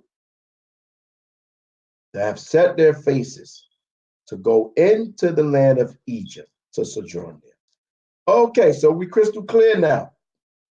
We crystal clear that the Israelites that's in Judah, you hear me, warrior? The Israelites that's in Egypt clearly states right here in verse 12, and I would take the remnant of Judah. So it's a remnant that fled into Egypt. I had good sleep. I got a cold, man. I had caught the flu. I'm just trying to get over it. Okay. So I was sick for a week. So it says, I will take the remnant of Judah that set their faces to go into the land of Egypt. Woo! Woo! Woo! Woo! Woo! Woo! Woo! Woo! I just messing around, trying to wake myself.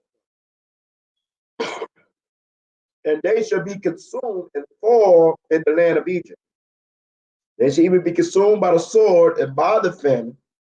They should die from the least even on to the greatest by the sword and by famine. And they should be execration and astonishment and a curse and a reproach. For I will punish them that dwell in the land of Egypt as I have punished Jerusalem by the sword and by the famine and by the pestilence, so that none of the remnant of Judah, which are gone into the land of Egypt to sojourn there, shall escape or remain. That they shall return into the land of Egypt, into the land of Judah, to the which they have desired to return to dwell there. For none shall return, but such as shall escape.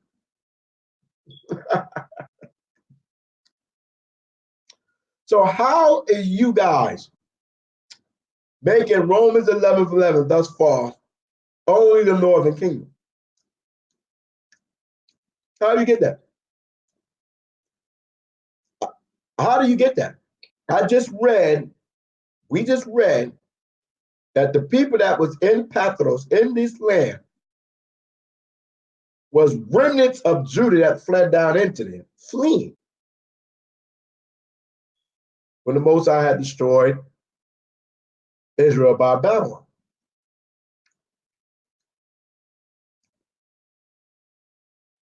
During this particular time. Now, am I bugging out? I did not read clearly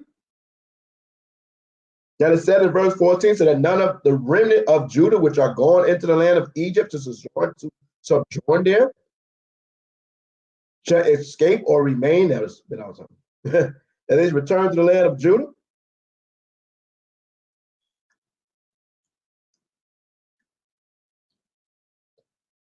Right? That's Isaiah 11:30, right? But all not Judah. Some have to be also another king. In this particular verse,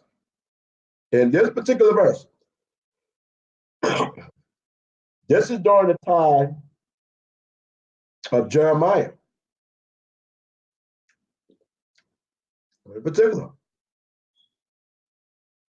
And it's clearly mentioned in here, Judah. Now,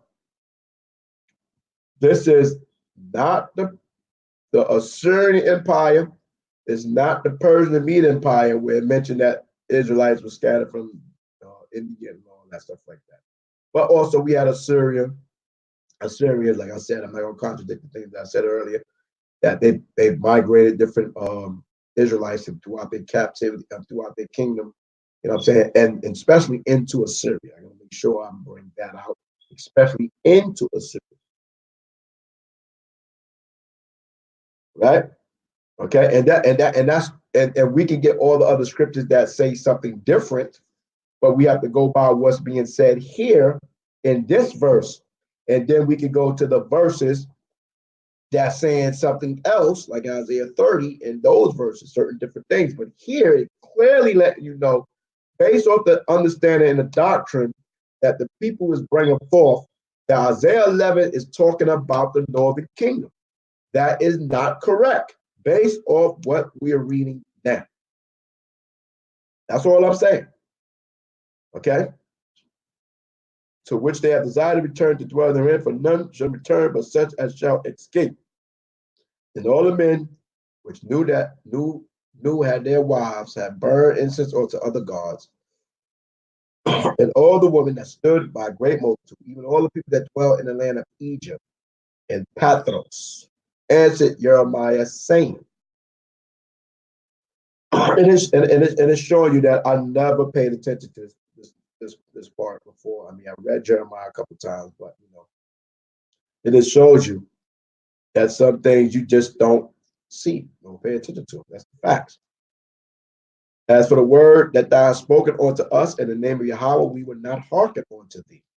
Look at that. Wow, rebellious. As for the word that thou hast spoken unto us in the name of Yahweh, we will not hearken unto thee. We will certainly do whatsoever thing goeth forth out of our own mouth. Wow. To burn incense to the queen of heaven. Look at that. And to pour out drink also unto her, as we have done, we and our fathers, our kings, our princes in the cities of Judah and in the streets of Jerusalem, and then have we plenty of victuals and well, and saw no evil. But since we left off to burn incense to the queen of heaven, and to pour out drink also to her, we have wanted all things that have been consumed by the sword and by the famine. And when we burn incense to the queen of heaven and pour out drink also to her, then we make our cakes to worship her and pour our drinks offerings unto her without our men. Wow.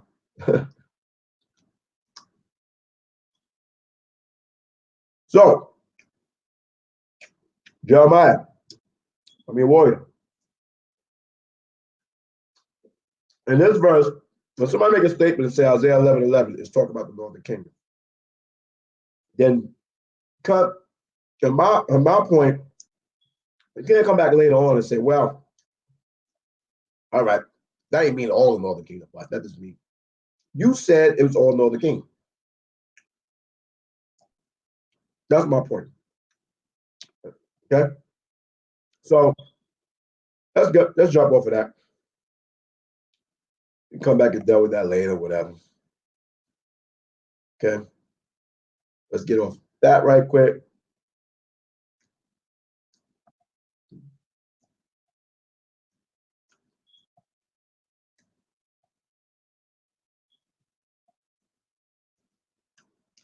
And from Cush. Okay? So we got Cush.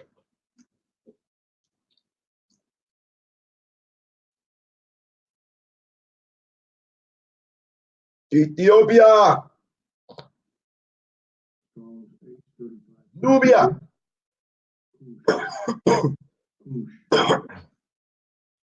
So Cush equals black. Okay? So I understand the brothers say, see, when the scripture says, what's that in Jeremiah 12? Aren't you not like the Ethiopians unto me? Or Cush equals black. Okay? Right?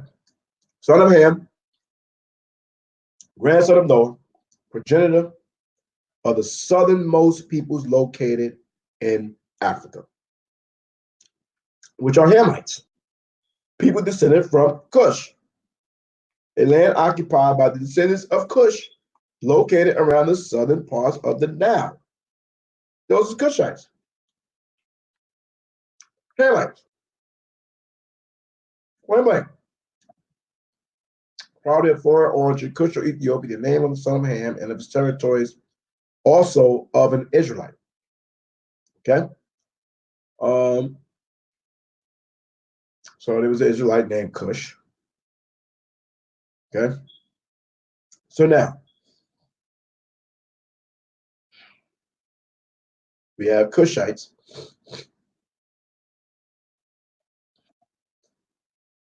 Which is the descendants of Ham, dwelling in that land.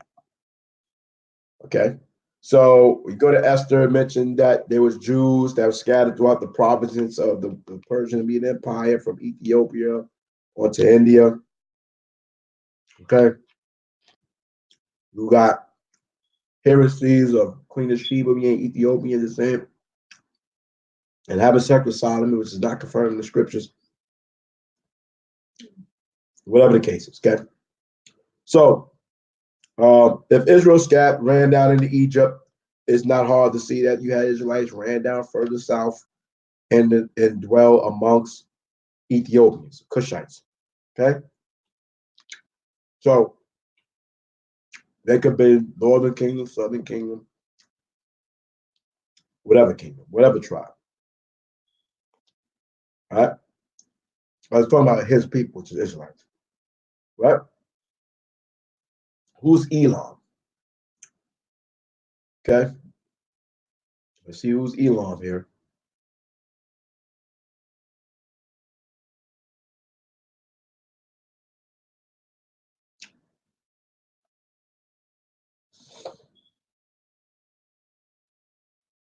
The hell is that?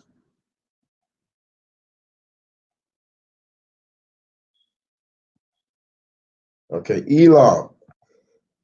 Page 58. Elam. Elam. Elam. Second Elam. Entry. Elemaye. Elemaye. Kohorth, Levite, the time of David, chief man of the tribe of Benjamin, ancestor of the family exiled from return from Zerubbabel. Okay, so as an ancestor of the family of exile who returned from Zerubbabel. Okay, which was Judites or Benjamites or Levites, a chief of the people who co-signed covenant with Nehemiah, another ancestor of another family of exiles who returned with Zerubbabel, a priest who assisted at the dedication of the wall of Jerusalem in the time of Nehemiah, another head of the family of returning exiles. Very interesting. Very interesting. So here is mentioning Israelites here. Kohorite, Levite, and time of David, tribe of Benjamin, Judites, ancestors of Israelites, a province east of Babylon and northeast of the lower Tigris. Ezra, Jeremiah, 49:36, probably from the hidden distance, Elam, hidden, i.e., probably from age 59:56, hidden, i.e., distance, Elam, a son of Shem, and the descendants with their country, also of 6 Israelites. Okay, it says Elam, a province of Persia, in which stood the capital city, Susa. Perhaps in ancient writers, it included the whole Persia, which is called by latter writers, where the origin of the Elamites is traced from Shem. Okay, right? So the Elamites. So we know that the Elamites, right? We see we got Ezra 4:9. Let me see what that says. Ezra 4:9.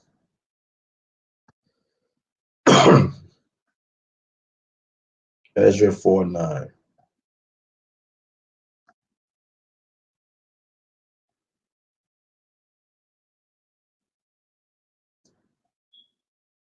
Then wrote Rehum the counselor and Shimshai the scribe, and the rest of their companions,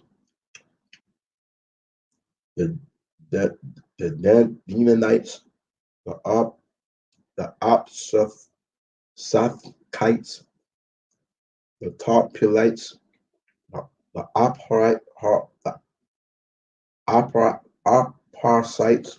I don't know, man. The Archavites, the Babylonians, the Sushan, the Susanchites, the Hivites, and the Elamites. And the rest of the nation, the great and noble, Asnapper brought over and set in the cities of Samaria, and the rest that on this side of the river, and at such a time. So these was heathens they brought into the land of Samaria. Okay? All right. So, of course, that particular verse is mentioning, and I would look up more of this in the lexicon. I don't want to look in the lexicon right now. I'm gonna have to go look up the Hebrew, and that's how I feel like doing. So we have Elam, which the Persian Mede Empire, in particular, was Judah, the northern kingdom that went into the north, went into captivity under the Persian and Mede Empire. Okay, so if you say the Assyrians, we know that most of those, majority of those that went into Assyria was Northern Kingdom. Then we looked up, it mentioned Patros, which was Judah. That's what it said. And we got Cush, right? We got Elam, and let's see Shinar. So I'm still not seeing how you people getting the Northern Kingdom here. How are you getting the Northern Kingdom here? I don't see it. Please show me how you make these people the Northern Kingdom. So what nation? Elam is not the Indians. What do you mean they're not the Indians? There was a mixed nation. Persian Mede Empire was a dual kingdom of Ishmael and Elam. Shinar equals country of two rivers, the ancient name for the territory later known as the Babylonian or Chaldean. So you had Hamites. You had Hamites as well that was on this land during the time.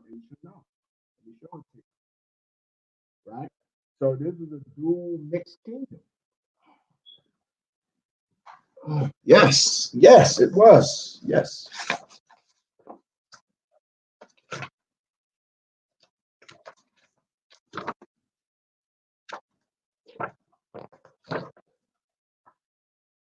Hold on. Let me get my map here. Right. Looky, looky, looky, looky. Looky, looky, looky, looky. Let me put this thing on a full screen right quick. Looky, looky, looky, looky, looky.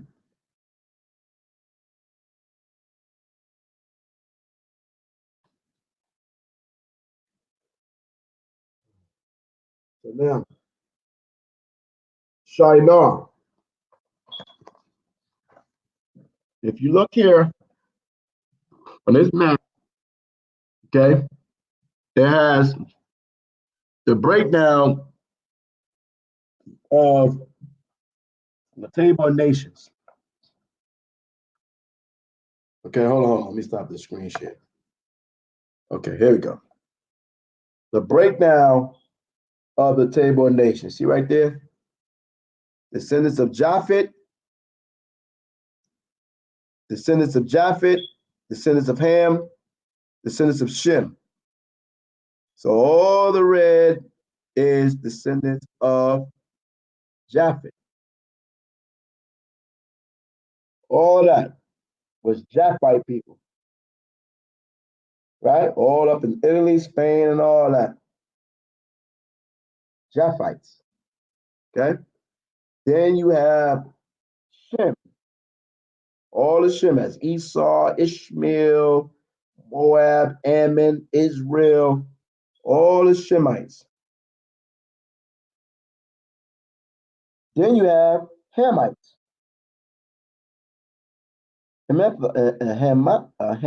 Hamathites. Heath. Look at Shinar, Babylon, Shinar, right? So who was in Babylon? Was it the 10 tribes that was right there in Babylon alone, or Shinar? See, you got the Hamites that was living in the land of Canaan. They was in these different lands, right?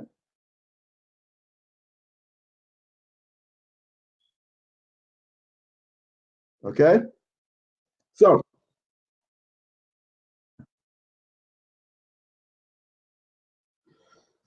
well, they wasn't large when you look at the land mass that they had all of Asia and Europe.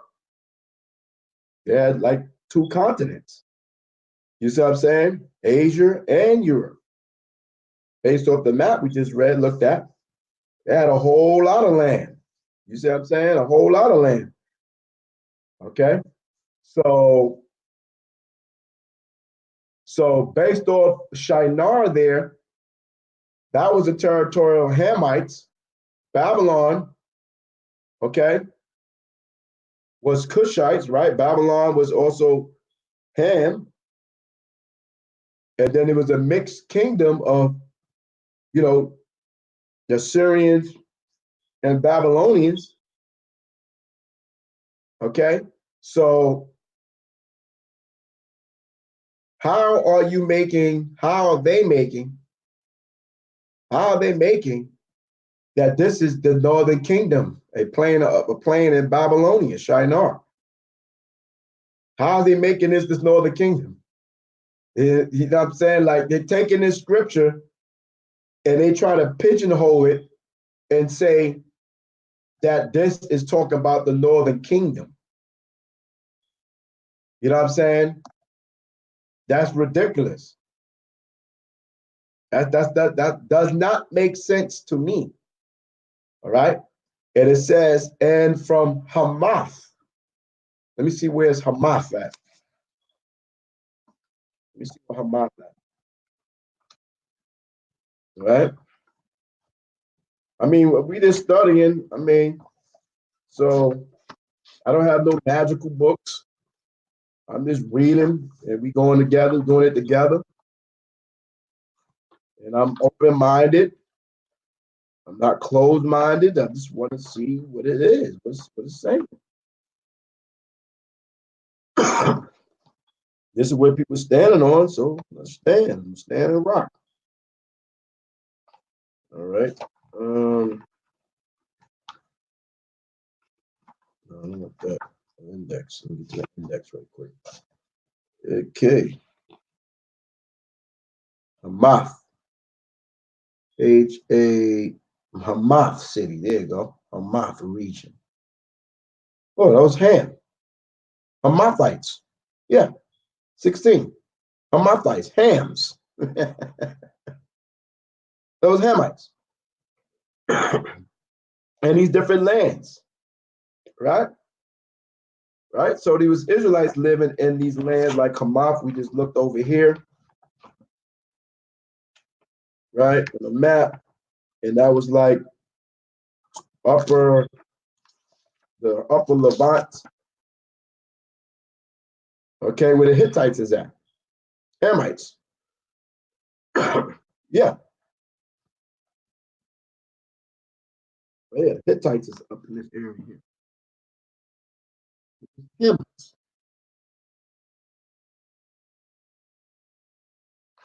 Okay, and that's where that Hamath was at. Just looking at a few minutes ago. Okay, so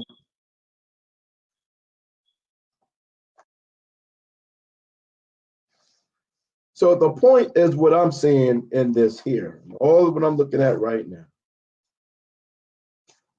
Okay, is that there's no way. Right, Hamath, right? Let me get the map. Hold on. I just showed you something, right? Hold on, let me get it right quick.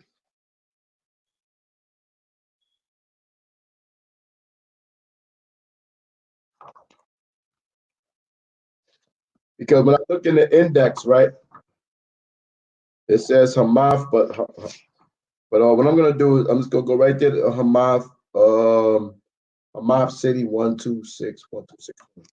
12620. 12620. Come on. Give me a second, Prince. 12620.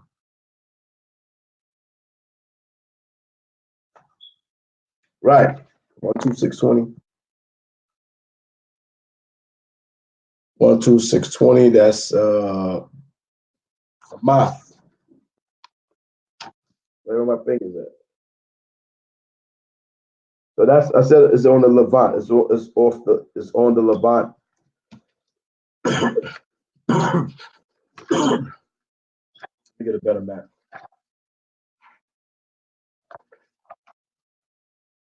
Here. Yeah.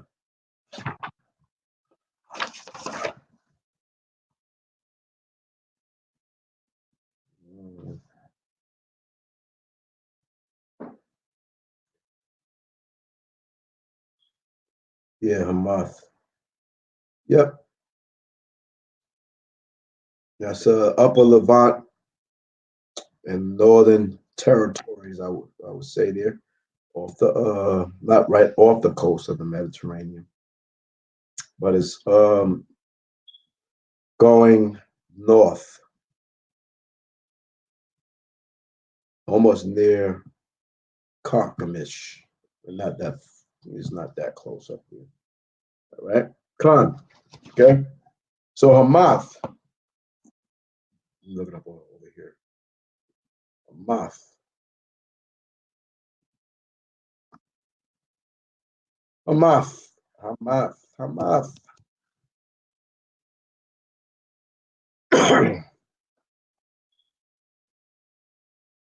Let me put this thing up here.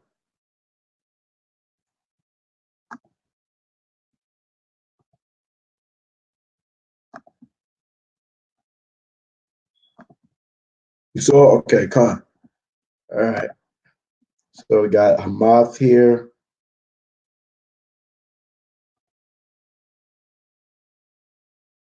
Up in this area past Lebanon, which is the land of Asher, stuff like that. Hamath. Okay, so let's look it up here in the thing here. Hamath.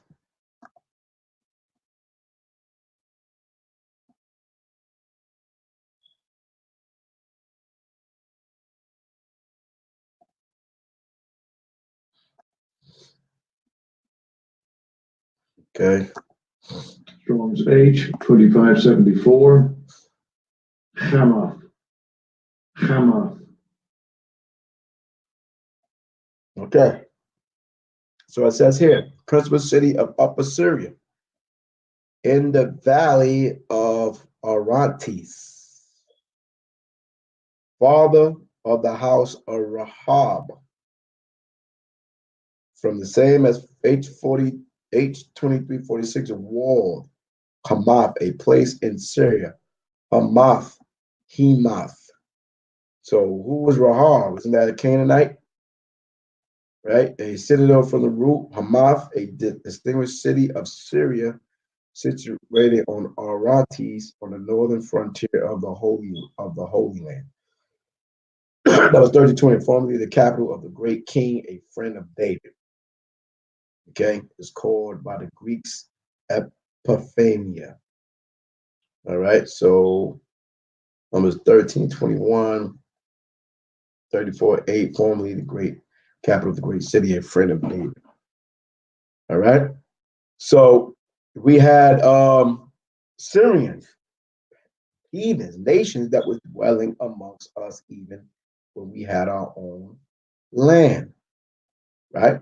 So they was not Israelites when told King of Hamath heard that David had smitten all the hosts, had the Z. Let's go there right quick.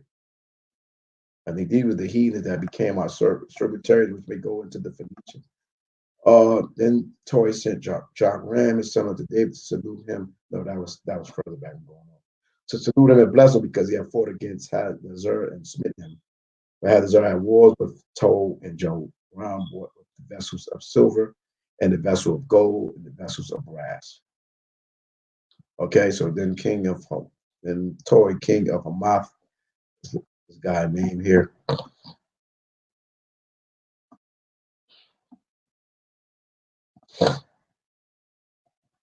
King of Hamath in the time of David, an Assyrian king. He was an Assyrian king, right? Syrian king.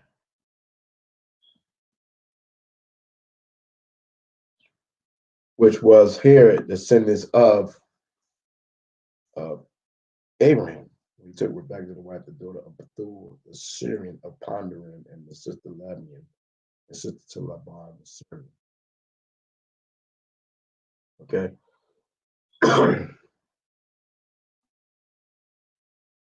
Okay. Which was descendants of our people, huh?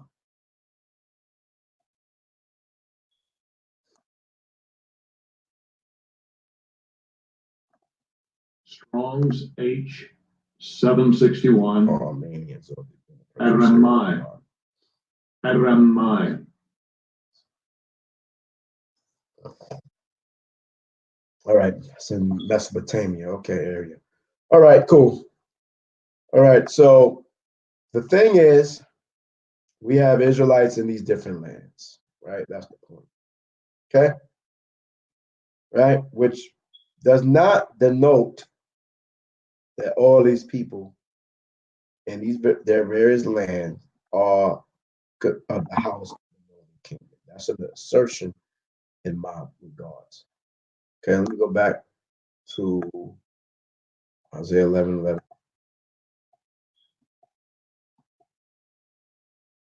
Then it says, and from the islands of the sea. Now, what is that one, Warrior?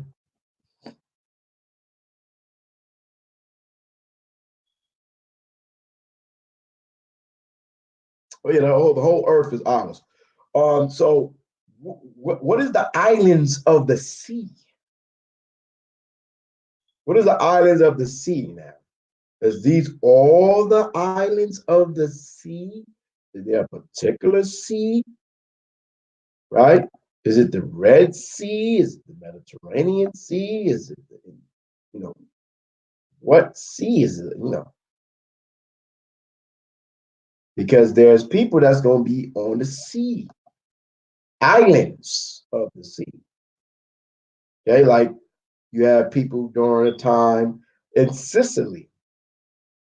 You had Hannibal and that was ruling over there. You had Israelites in various different places. You got the Mediterranean Sea, the Red Sea, the Dead Sea, Sea of Galilee. It has the General Sea. The mighty river is not a sea. Stop it. Okay. The sea, the Great Basin, the Temple Port, sea, seaward, westward. Okay. So we have people that's going to be on the islands, living on islands. Are they only Northern Kingdom? I'll take it as the islands surrounded by the seas. Okay. So, right. So, what are oceans versus sea? Okay. Sea. What is an ocean versus sea?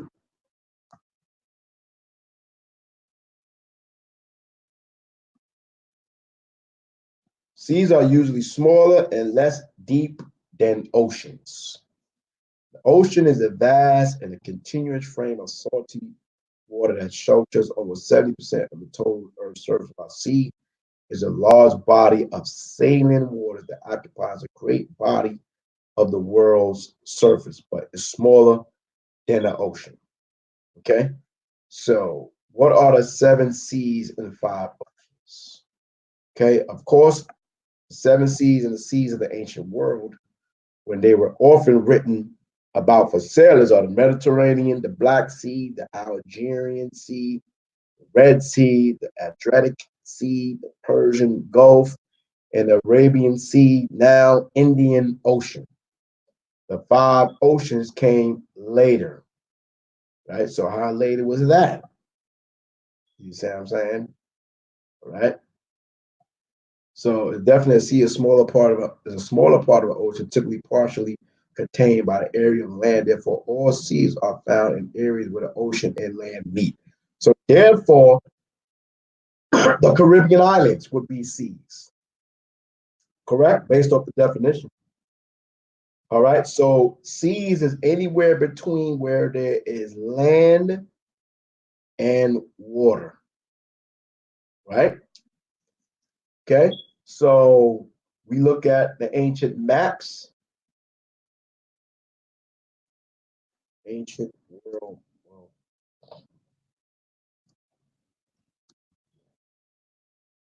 Right. So any particular place where there's a body of there's land or islands would be considered seacoast. Okay. So when it says islands of the seas, are we going to expand these islands and say, hey, what about the Tahiti?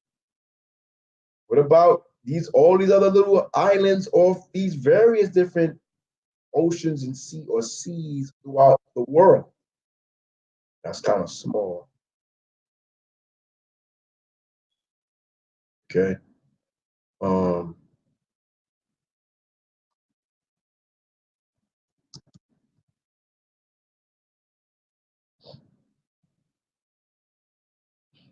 Maybe having these maps for sale. I don't want no one for sale.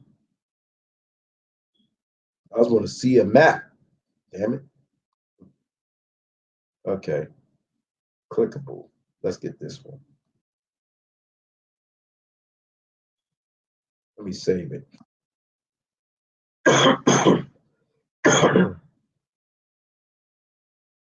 Okay. Cool. So now we have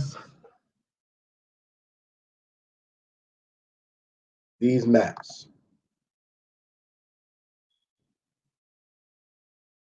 You got the Beaufort Sea here, Labrador Sea there. You got the Caribbean Sea, Gulf of Mexico. This would be the Indian Ocean. You got the Arabian Sea, the Bay of Bengal. You got islands here. You got islands here. You got islands all in the Philippines. You got sea, but seas, the Sea of Japan. Would that be all type of seas now? I mean, North Sea. I mean, all type of seas. Norwegian Sea. So there's plenty of seas. So now, you know what I'm saying? Are we going to make all of these people off the coastlines of various islands of the world Israelites? You got Iceland. Iceland. It's not a continent. Okay. We have the Hawaii, the Polynesian Islands, French Polynesian Islands. Okay. So, you know, all type of things. You're gonna say all these people are. You're gonna say all of these islands are made up Northern Kingdom, but Japan or China is not not an island. Okay. To me, it looks like an island. I would say Australia is not an island. What about New Guinea? Is New Guinea an island? Uh, let's look it up.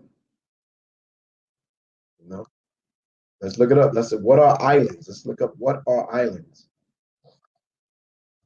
What makes a land an island? An island or isles, which is in the scriptures, isles, is any piece of subcontinental land that is surrounded by water. Very small islands, such as emergent land, features on atolls can be called islets, skerries, cays, or keys. Okay. What are characteristics of islands? An island landform is land that's completely surrounded by water. It can be any type of land. The island can also be surrounded by different types of water, such as a sea, ocean, river, or land. Okay, so is Japan an island? Oh man, Japan land. Okay. Uh, hold on. Oh, hey, this said it right there. Hold on. Japan is island. Located in East Asia, brother. It's bordered by the Sea of Japan to the west and the Pacific Ocean to the east and spans more than 3,000 kilometers along the coast of the continent from the Sea of Okhotsk in the north to East China Sea and Philippine Sea in the south. So based off the characteristic of what describes an island, Japan is an island. China would not be an island, but Japan would be, and fall under description of an island. Okay, so now are the Japanese Israelites.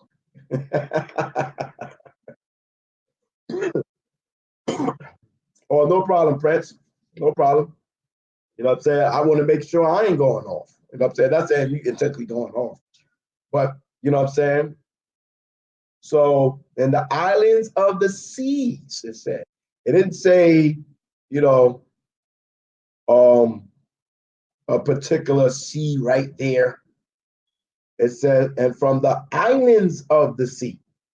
Okay, so now that's an extension of where Israel should be at. That can go to the four corners, right? Because there's islands all over this earth. Okay, and for them to get to these islands, they had to have ships. Here we come back into the game of ships. Here we come right back around to the game of ships. Because you're not going to tell me the Israelites swum to the islands. You're not going to tell me they swam to the islands. Right? They had to get to the islands in ships. Maybe you could say with some islands you could get in a raft in the ocean, because these are seas and oceans. So if you can't go down the Euphrates, which is a river, into the Persian Gulf, which goes into the Indian Ocean, going to these different seas, okay, or the Mediterranean Sea, which goes around to the other islands from that direction, whether you go west, whether you go east, either direction, there's islands. And we had to have ships for the Israelites to go to these islands of the sea. So now we back to ships. Let's just make that clear. Okay, right? Well, you had ships that was ran off the off manpower. Okay, you had ships where men rowed, like you see the Vikings, and you see those old Portuguese ships or Phoenician ships where they had rowers under the deck or servants and slaves that rowed the ship. And plus, you know what I'm saying, that's when there wasn't really given no wind that blew the ship. You know, that's why they had sails. Okay, right? Right. So that's what I'm saying with the held back the floods. There's different things that I looked into concerning Euphrates, and I'm still looking into it. You see what I'm saying? Concerning the passageways of travel of the Euphrates River, going across the Euphrates River, or even going even down towards into the Persian Gulf. Okay. So, but we do know and understand that we had ships in Tarshish, which was in the land of Japhet, that Phoenicians, later on called Hannibal and them, was ruling over there in Tarshish, which was the Israelites, you know what I'm saying, which Hannibal in history was recorded as being an Israelite. These particular Phoenicians, though they was called the Phoenicians, was Israelites in Carthage. But I'm going over that even more now in some history records. Okay, so now how can people just insert and say that Isaiah 11:11 is talking about the northern kingdom?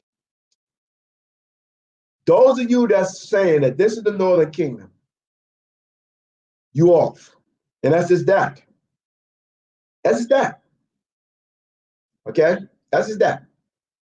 Right? And these people in these different locations are the remnants of Israel.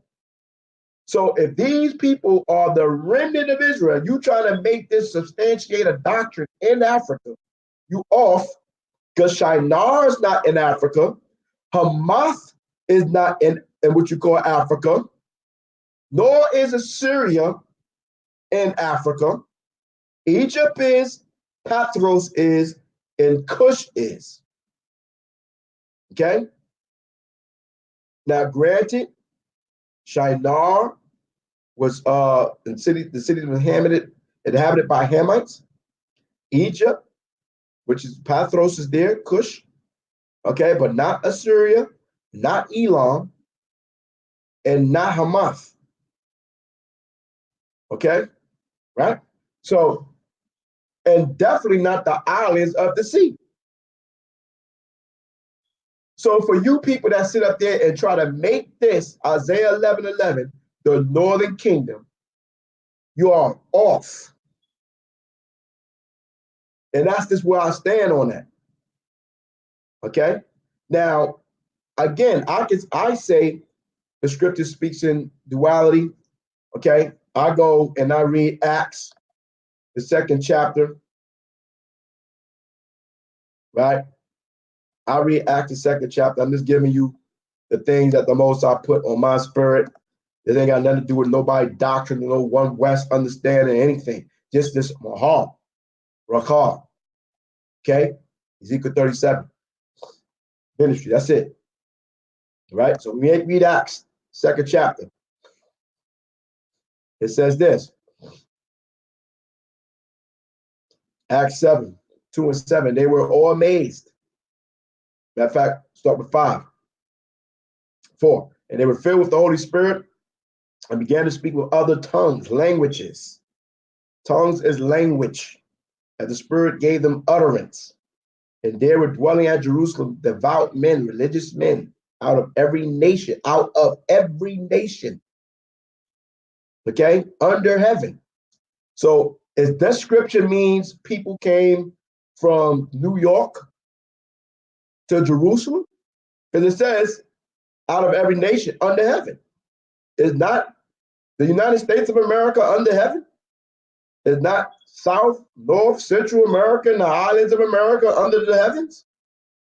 So because it says that there, that automatically means the whole planet Earth, Antarctica, Iceland, Greenland, everywhere. Australia, right? So because it says that, because people read something and they just pigeonhole that statement as that means all, the all and be all. Well, then that, if you go by that logic, then this scripture right here means everywhere. That means Israelites was dwelling in the Western Hemisphere and was coming back from the Western Hemisphere to Jerusalem to keep the Feast of Weeks, which is first fruits, day of Pentecost. Right? You see what I'm saying? You're not going to pigeonhole one verse to substantiate an idea because you want it to mean just that without no wisdom or timeline or anything. You see what I'm saying? But just to prove your misunderstanding. Okay? So now I was going to explain later on what places these are. Now, when this was noise abroad, the multitude came together and were confounded, because that every man heard them speak in his own language. So, own language, a language denotes or goes into your own culture, tradition, religious beliefs, and way of life. That would separate you, like on the Tower of Babel, it separates and unites people under the same language, or separate people based on foreign language that you can't understand. Okay? So now, and they were all amazed and marveled, saying one to another, behold, are not all these which speak Galileans? So what is a Galilean? What are Galileans? Are they Israelites? What is Galileans? Right? Let's see what Galileans are. I already know, but I'm just going to see it over here. Galileans. Galileos. Galileos. Okay? A native of Galilee. Galilean or belonging to Galilee. Was not Israel or Yahushua born in Galilee, which was upper northern kingdom? Well, let's look up Galilee in the map. Okay.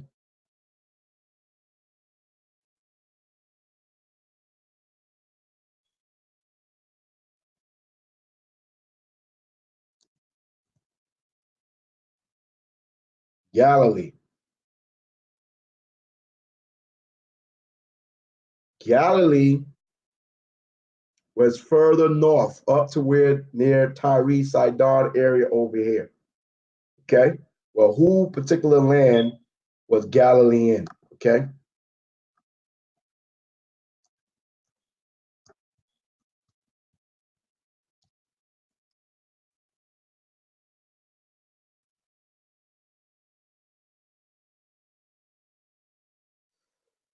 So Galilee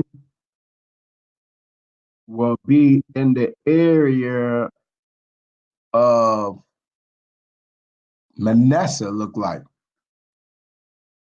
Galilee. All right. Samaria, yep, it'll be in the land in the area of Ephraim and Manasseh.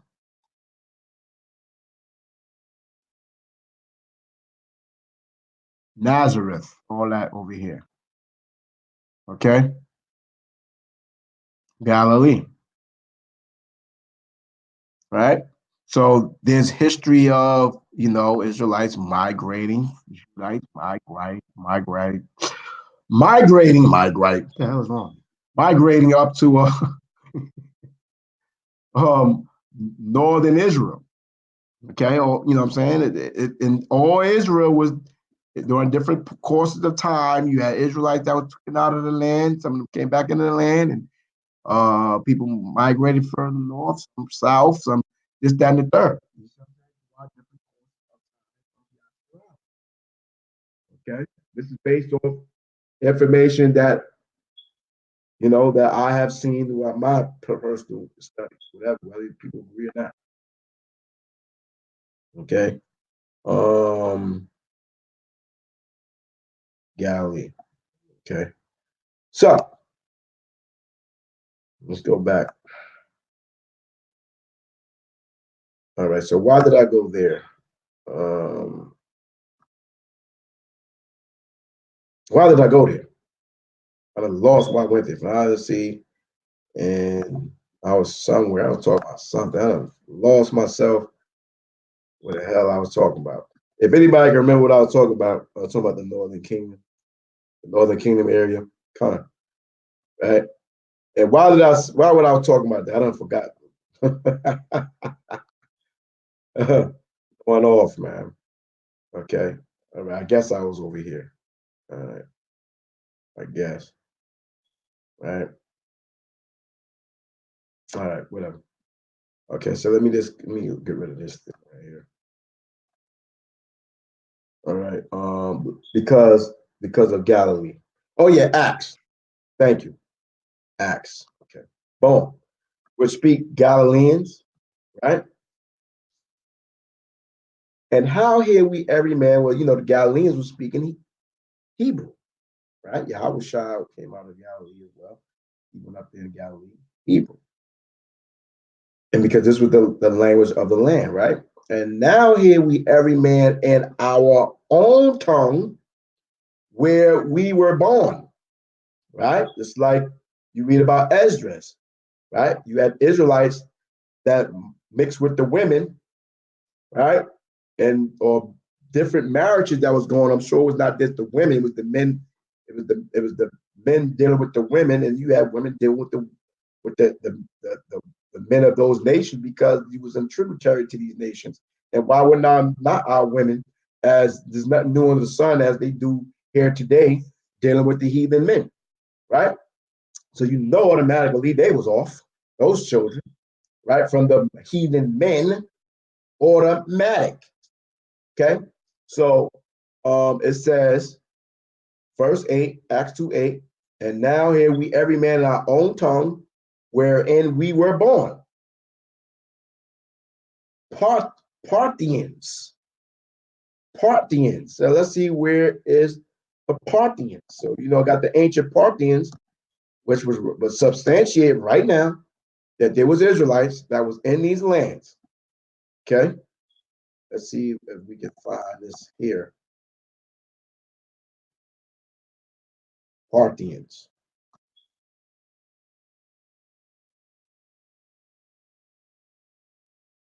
So now, let's not act like we don't know that there's Israelites in different areas. Simple. Parthos. Thayer's lexicon. Parthos. Parthos.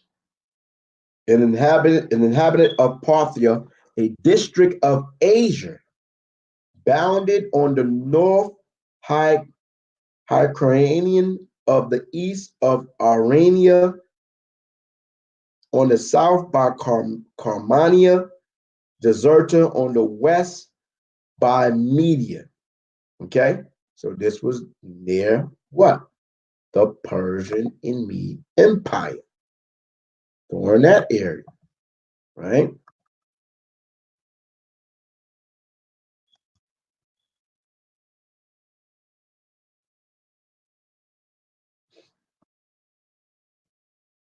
Right, so you had the Parthian Empire, the Armenia area here. This is over here, going into the east, into upper, going towards, I believe this would be up into India area. Parthian Empire, Seleucid dynasty during this particular time, right? This is where the Seleucid dynasty was ruling.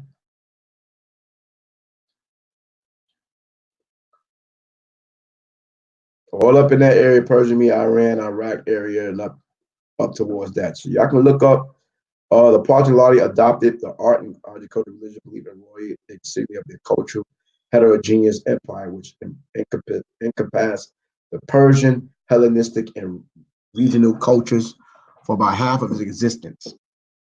Okay, it was major Iranian political cultural power in ancient Iran. Okay, all right. So also at its height, the Parthian Empire stretched from the northern reaches of the Euphrates in what is now central eastern Turkey to eastern Iran. Okay, which also later went into the Byzantine Empire. All right, so you have that. Okay, Media. All right, so greatest extent of the Parthian Empire, 1st century BC. Okay, so here we go. So now we have that area, Parthians and Medes. Then you had the Elamites. We just went over who the Elamites are, and the dwellers in Mesopotamia. Okay, all in that area, coming from northern Israel, all the way up to the Syria, all the way down to Babylon. In that area here, this would be Mesopotamia. All this right here will be Mesopotamia. All that. Okay, let's get a map of Mesopotamia.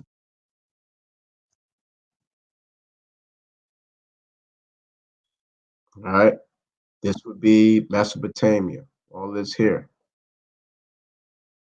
All this here. Between the rivers, a little bit outside of the rivers, and a little bit over the Tigris River would be Mesopotamia. They call Mesopotamia. All that here. Go all the way down to the Persian Gulf. See Elam down here, Susa here, Babylon here, Nineveh, Assyria during the time of Tobit and them up here. All down the Tigris River, Euphrates River. All right, Carchemish. Remember that, Carchemish, port city. All right. So we have that. And in Judea, all right, Israel, Cappadocia. Let's see what Cappadocia is at. Let's go see what that's at. Okay, so we got Cappadocia, right?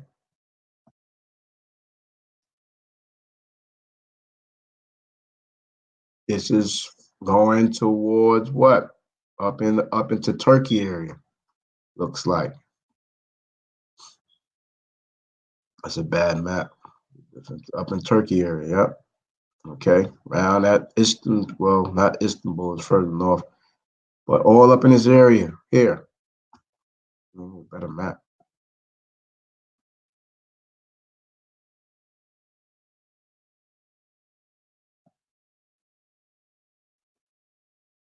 All right, up in the Turkey area. Okay, well, you got brothers out there right now in Turkey, Parazal and them brothers out there in Turkey, right? Cappadocia, around that area there. Okay, right? So that's up there. So you have brothers and sisters dwelling up there. Okay. Let me see something right here.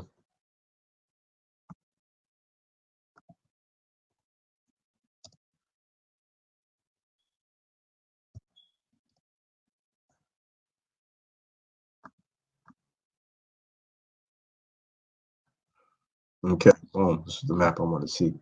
All right, so you have here Syria, the Levant, Israel, Palestine, going north, right up into Turkey. So Cappadocia should be in this area here, right? Further up is Syria, not too far from the Euphrates River here. Okay, got a map right here that says Cappadocia here. Can we get a better map, please? Right here, boom. There you go, right there. Okay. So who was the Carthaginians that Hannibal was the leader that fought the Roman Empire? People say he wasn't an Israelite. What was his lineage? I think Tusain colonized by the Canaanites. Well, the records I'm looking at into the Phoenicians, okay, was those Hamites when Joshua came into the land and they disguised themselves as poor, jacked up people because they saw how we was conquering and came down and was conquering all them heathens. And so we made a vow with them to make them our water boys and hewers of wood. And that's what they was doing. You see what I'm saying? Because they were living off the coastline also where the forest was. All right. And so, there's a lot of history in between that as well, because that was the land of Asher. Okay, and they was dwelling, and they was when you look at the records of the Phoenicians, they was reading the Paleo Hebrew. They was having the Paleo Hebrew script. Now, how these heathens don't speak our language. You see what I'm saying? These heathens didn't speak our language. So why is they being why is Paleo Hebrew being attached to this the so-called Phoenicians that was coming over here to the Americas, or those Phoenicians, which was the Carthaginian Empire, which was Phoenicians. And there's some history I've been reading about concerning a child and a mother that moved up there into Carthage area that was fleeing from their household in fear of death. But I'm working on all of that right now. You see what I'm saying? So that's something I'm working on concerning the Phoenicians of the ancient Phoenicians would be Hamites, and then you have the Phoenicians later on as well. So that's what I'm working on. It's one of the things I'm working on. All right. So, but remember, these people was in tributary to us as well. You know what I'm saying? And we made leagues with these people. All right. Okay. So let's continue. We also made marriages. Matter of fact, Jezebel will be considered a Phoenician. She was a daughter of Hiram, whatever the damn Hamite name was. All right. She would be one of those people, you know what I'm saying, from that area. Okay.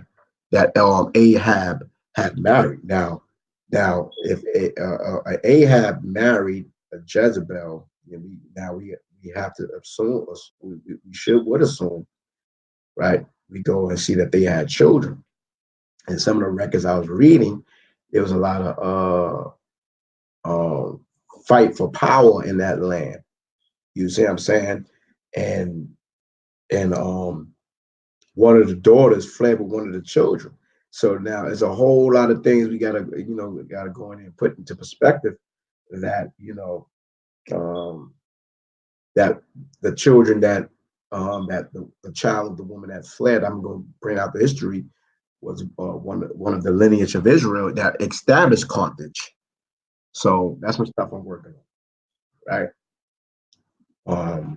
Because there was great seamen, you see what I'm saying, and traders and things of that nature. Israel does not just evaporated in totality in history. You see what I'm saying? All right. So they may want us to believe that, but that's not the truth. Okay. Israel have always did great things, as we have done great things in this land of our captivity, in war and inventions and science, or whatever the case you want to call it. We have been very influential in every kingdom in captivity we have been involved with, and stood out amongst all nations, just like the Tuskegee Airmen. Tuskegee Airmen, our men wore these. When we went into these wars, we won these wars. You see what I'm saying? The Tuskegee Airmen was off the hook. You see what I'm saying? Right? And during that particular time in World War One. You know what I'm saying? Or World War II, maybe it was. You know what I'm saying? So it's just a lot of stuff we just have to really, reinvestigate. Good lesson. All praise, sis. You know what I'm saying? So we're just doing a little study together. You know what I mean? So showing that we had Israelites up in Turkey. Okay. So, not that you sit here and you get this term scattered, and you try to pinpoint it at a specific time, but Israel been scattered throughout various times of various captivities, even the many captivities coming out of, during the time after Joshua's death, during the time of the judges. Okay. So we got Cappadocia up in Turkey, right? So let's go back over here. We got Pontus and Asia. So where's Pontus? Let's look up this.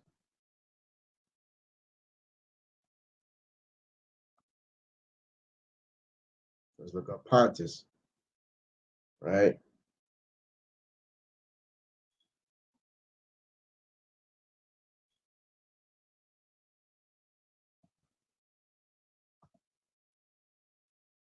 Pontus.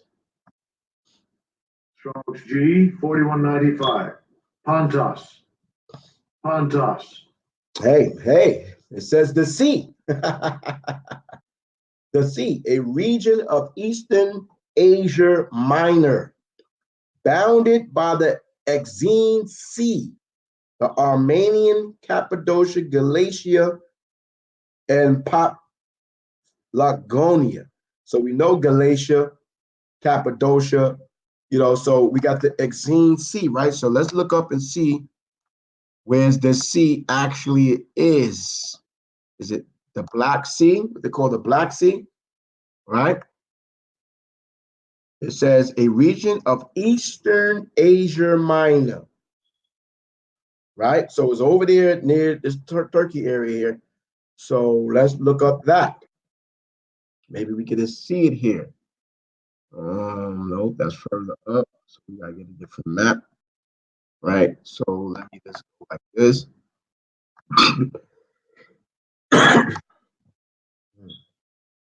Okay, boom, which is called the Black Sea. Okay, right here. You had Taurus.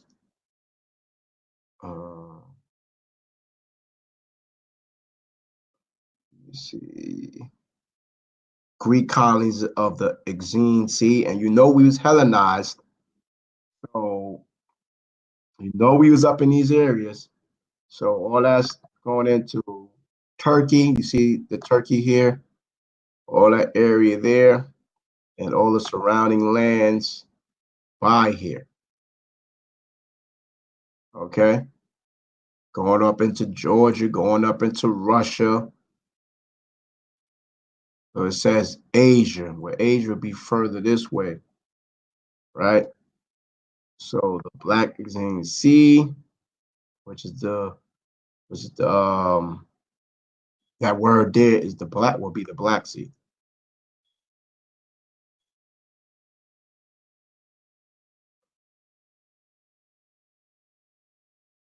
Trying to get a different looking map.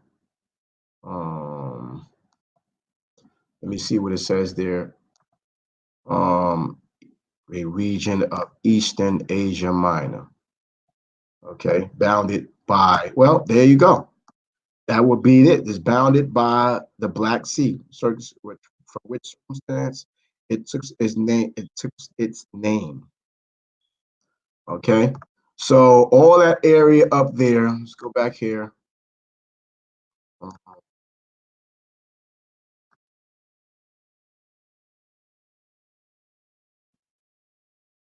Kingdom of the Armenians.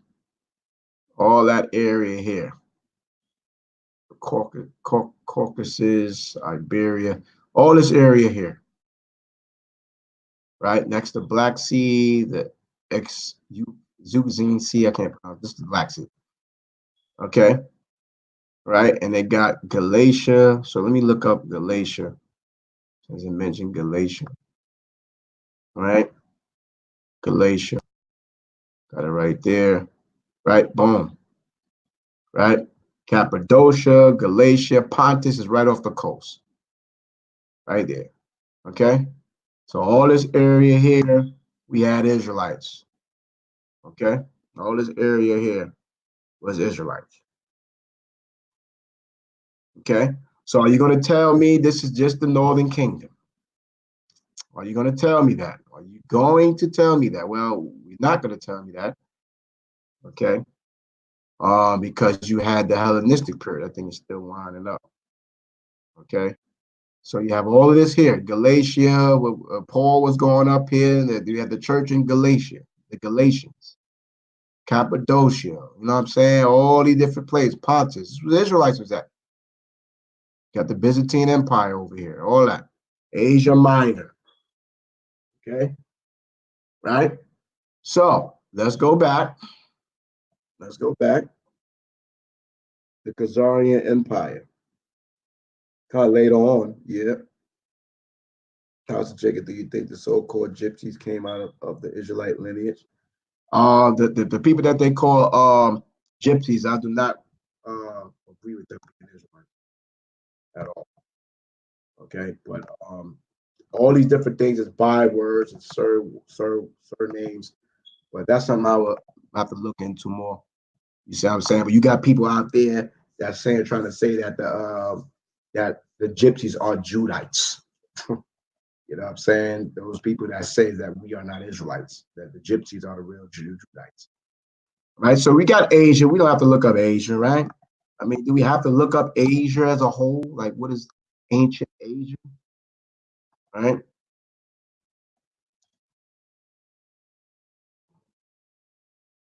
Ancient Asia. Okay. There's this.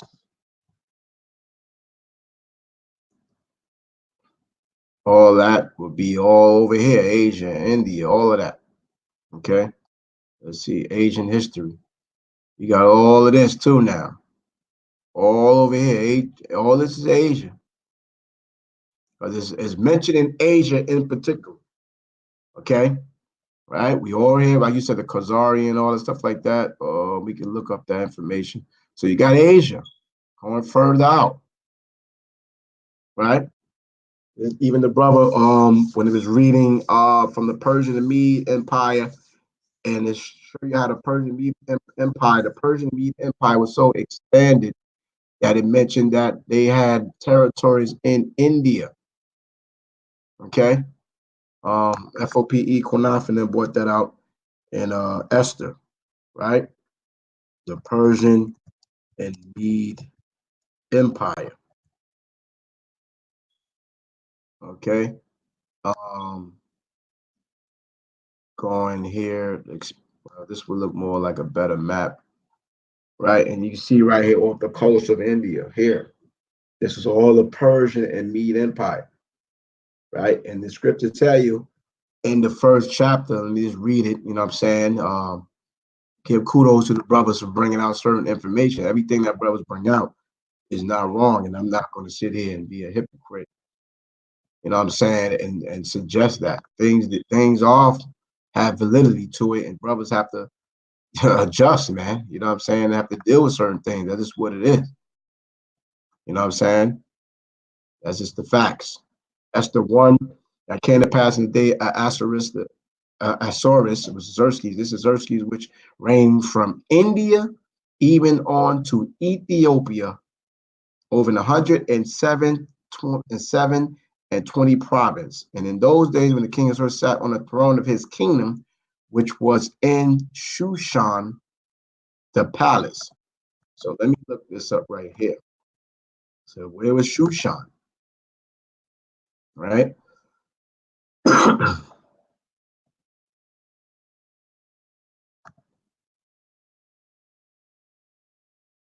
Shushan, the palace. So big facts there. Okay, big facts there. Strong's H, 7,800. Shushan. The winter residence of the Persian kings located on the river Eula or Capus. So I want to look up that place in Persia, Shushan, right? Okay, so I want to keep that right quick.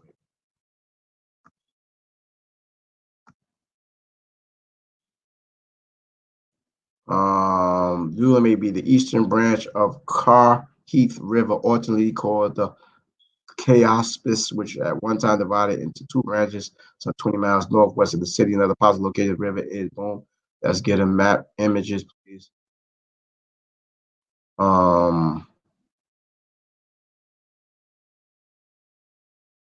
Susa, right here. Let's see. Right here. This looks like the river here. Well, it's a river that's coming between the Tigris going up here, where it looks there, but here it has a river here, Susa, coming on this side. Okay. Copus River right here. Okay. So this was where the capital was at in this area. Right in this area. This is what they considered the Garden Eden. Okay. So it'll be around this area here on the opposite side of the Tigris River. But they got different locations where they believe Eden could be at. Okay. So that area here, which is in the east, or more toward the far east, which were Persia and Mede Empire, was stretched out all the way over here. Okay. All the way over here. You have the Caspian Sea. So that'll be over here. All right. So just want to find that. Okay. Where we at? Where were we? Where were we? We was in Acts, right? Some in Romania, Armenia, and also Hindus in India. So I was wondering, is it possible? Okay. I mean, anything could, things could be possible, but we cannot make everybody an Israelite. That's just ridiculous. You know what I'm saying? There's many nations and tribes and kindreds on the planet Earth. Everybody cannot be an Israelite. Okay, so we got pilgrimage, right? Let's see who are these people here. All right, let's see who these people are. Where is this located at? Or where's this land? Not people. Where's this land? Pilgrim in Egypt. What it says Pamphylia in Egypt and in the parts of Libya. So this is around Egypt. Okay. So just to get, and this is more confirmation of Israelites being in Egypt, and we can get that from history up to this point, on even after the time of Alexander the Great. But what it says here, pilgrimage equals dry, barren. This says a region in Asia Minor bounded by Bithyny, Galatia, Laconia, Pisidia, Lydia, Mysia, and it contained the city of Laodicea, Hieropolis, and Colossians, right? So, boom. Okay.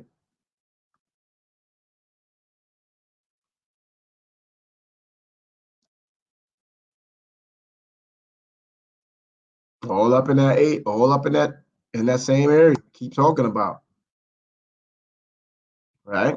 All up there by the Black Sea, all that Turkey area, up in Europe. Got this side of it over here, right? All that area there. All of that area we looked at earlier. All the same thing. Same thing over there. Okay. So you got in Pamphylia in Egypt. So let me let's go here straight. All right, straight here. We're starting in Isaiah 11:11. That's what we're doing right now. Okay. Oh, that's not saying over there. It says this right here is not actually in versus Asia. There, let me get a better map. Where is, I'm going to type in, where is this place? Okay.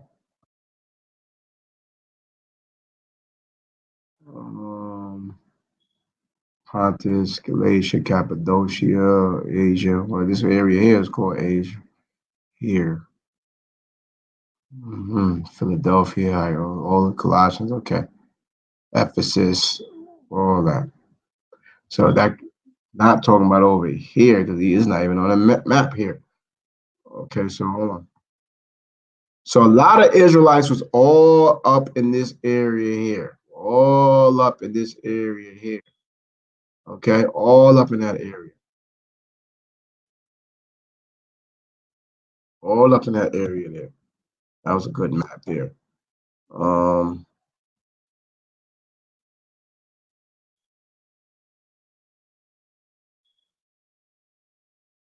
Asia Minor. It says Asia Minor map showing location with the Roman Empire, 5th century map showing Pamphylia. Okay. Okay. Ancient Greece. Modern pronunciation was a former region in the south of Asia Minor between Lycia and Cilicia, extending from the Mediterranean Mount Taurus, modern day Antalya province, Turkey. Okay, so a lot of Israelites up in the Turkey area. Okay, so now we sit there continuously talking about the land of Ham, but it seems like we're reading more Israelites being up in Turkey, okay, up in that area, and then we're reading about all up in the West Coast and all that stuff. That's just what we're reading right now. Okay. So we got in Egypt. Well, see, that was two separate things. I don't know why I try to add these together. See how you can make mistakes by reading and try to force a narrative? This is a comma, so that's a separate thing there. And this is a separate thing there. And Egypt is separate. I don't know what the hell I was thinking, right? Right. So these are all different places and dwelling places and the parts of Libya. Okay, so here we go. Let's go there. Libya. Where's this located at?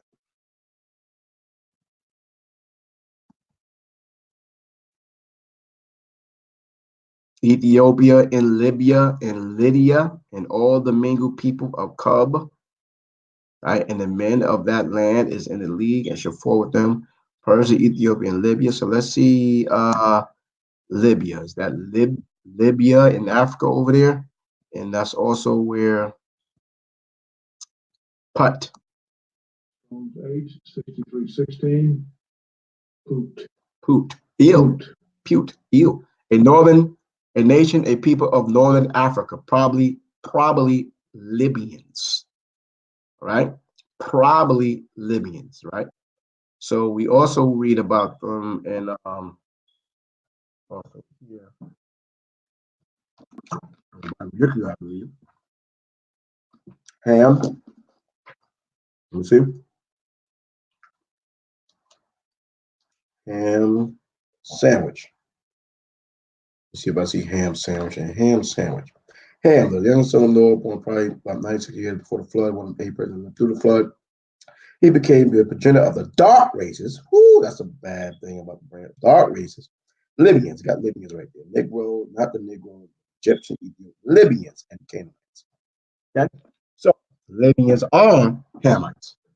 A foreign origin Put, a son of Ham, also the name of his descendants of their region, and of a Persian tribe, Phut or Put, an African nation, according to Josephus, Antiquities 6 and 2, of Mauritania, in which the river Put is mentioned by Pliny, commonly rendered in Libya. Okay, antiquity. Let me see if I can find that right quick. Let's see if we can find that right quick. Okay. Josephus online. Josephus. Let's see right quick. Let me see. No, I don't like this one. Where's the one I always get? So works of Flavius Josephus. Let me get the one I always do.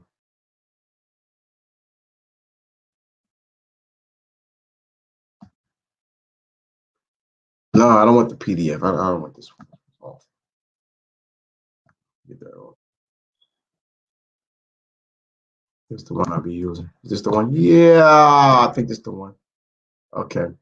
Let's see. Book 6. No. Let's see what it says there. It says the antiquity. It says antiquity. What it says?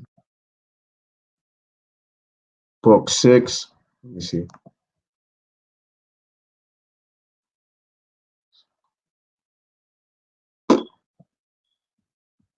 Let me see. ABC Book 6. 2.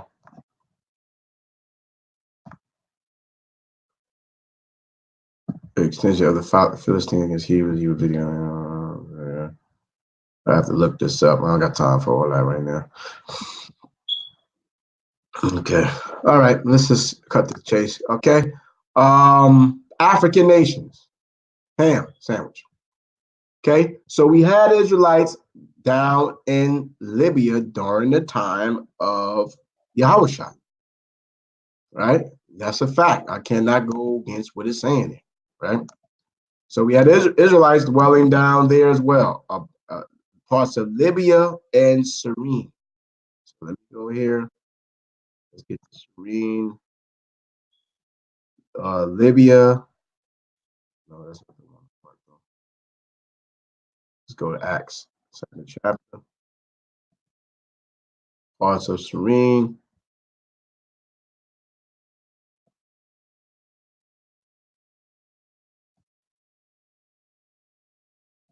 Cyrene. And so, well, let me look up the map so y'all can see where Libya at. Those that may not know where Libya is at. Libya. Libya is here. Okay. Libya is here, this area here. And the Carthaginian Empire was here. Okay, the Carthaginian Empire. So now there was Israelites here during the time of after Yahushua and Paul in them. It would not be so far-fetched, warrior, to understand that we had a great warrior, believe that in Turkey, that can easily be true in the northern kingdom. Right.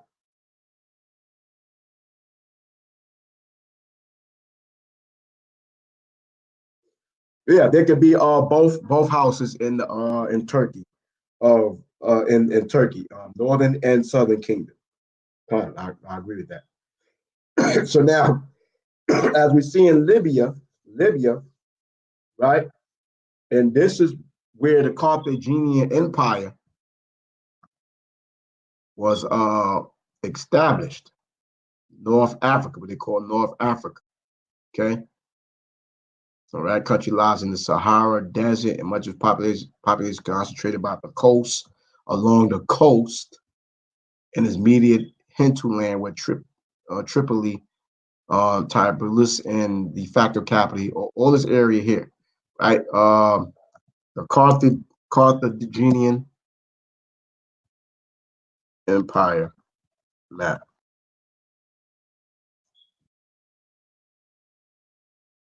Carthaginian Empire.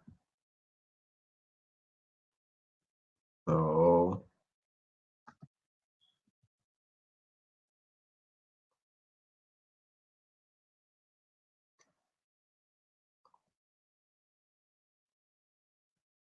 I'm spelling it right, I'm spelling it wrong. Oh, Carthaginian Empire. I got this stuff already written down though while I'm messing around. Carthaginian. Let me see images.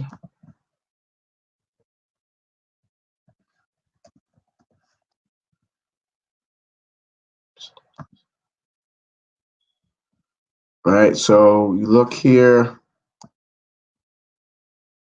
We have Carthage, right? Carthage at the Punic Wars. Right, this is Carthage. This is all Libya area here. Let me see. Which I'm gonna be going into a lesson on Hannibal the Great. I'll be going over that. Okay. I'm getting on my little studies and stuff like that. You know what I mean? Yeah, the first and second Punic Wars. Good history that was going down on there, man.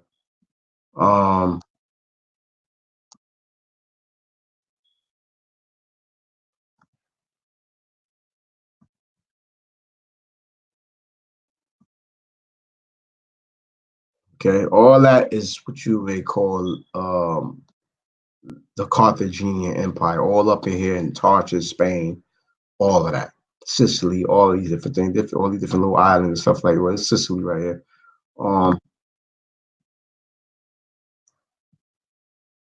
And you can see even from here, you have that part of Pathros, which was Israelites, that was in the area of Pathros as well.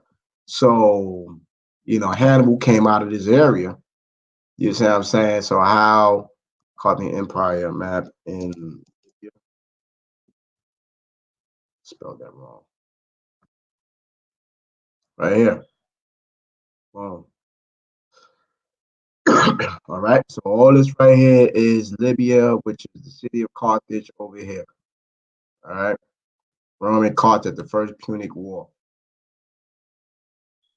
Okay. So all this area here. What's so hard? What's so hard about that? What's so hard about seeing that?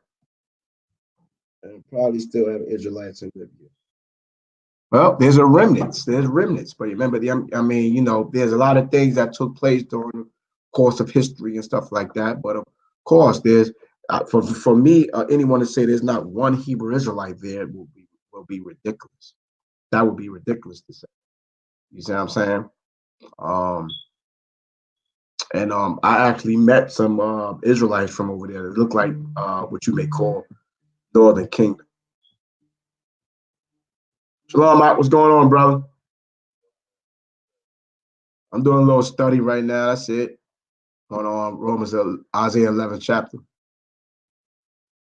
Yeah. Coming over? All right, come through. All right. Shalom. So,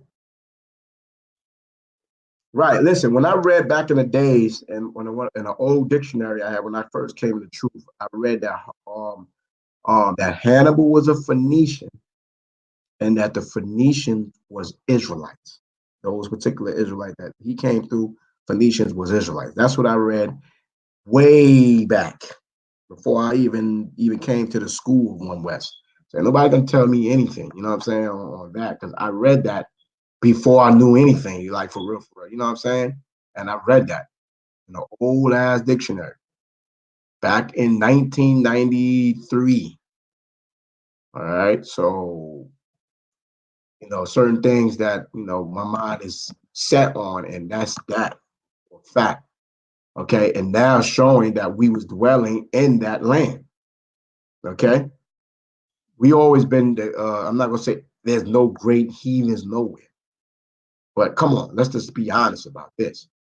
All right. Cyrene was an ancient Greek and later Roman city near present day Shahat, Libya. It was the oldest and most important of the 5 city regions. Okay, so this also, Cyrene is in the land of Libya. Okay, how about that? Let's get the map.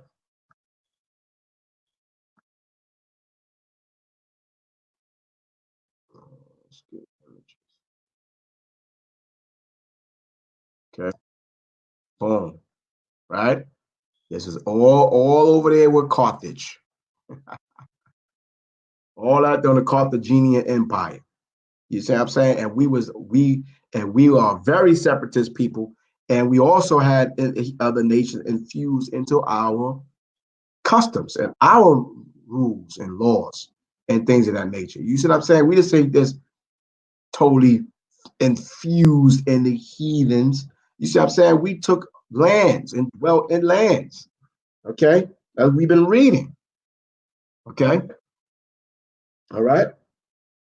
So now there's a whole lot of, you know what I'm saying, this breakdown here showing, I bet we won't find that information as they want to erase our history and just keep slavery for our history. Right, Con.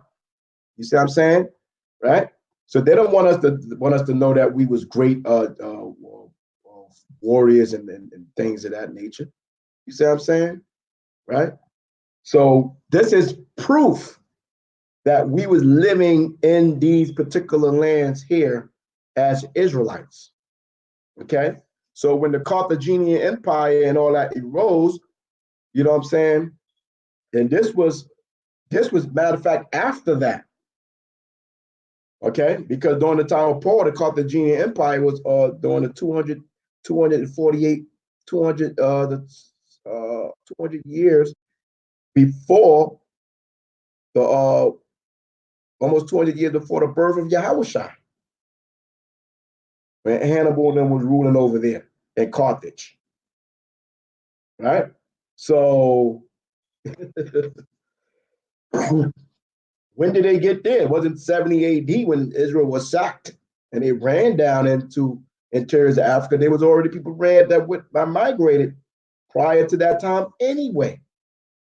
So this was 200. Hannibal was born around 248 BC. Okay, and was ruling all the way up until like 184, 186 BC. Right? So Israelites were still dwelling in that land all the way up until the time after Yahushua's death. Okay? See what I'm saying? Israelites that was over there. So now, we connecting the clues on the Phoenicians, you know what I'm saying? The Carthaginians was Phoenicians. But they was not them goddamn Phoenicians that were damn heathens, because they was dwelling in our land. That was our land. That land they was in was occupied by Israel. We allowed them to dwell in our land, but we was their governors and rulers. We was over them. You see what I'm saying? Right? And a lot of these things was established to prove Israel and that we would mingle with these nations, which we been did with the Hamites that was dwelling in the land. For somebody to say any one of them Hamites was just, and even myself to say pure Hamites, or would be ridiculous, because Israel showed that we was mixing with the heathens way back after the death of Joshua. Directly after the death of Joshua. Okay? So let's continue. And you got, and strangers of Rome. So we know Paul was a Roman citizen.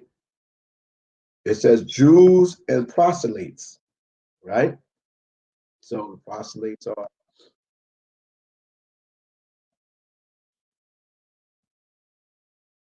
let's go here. So what we'll be sitting here, we're getting some clues, right, about these different land masses that Israel was been scattered.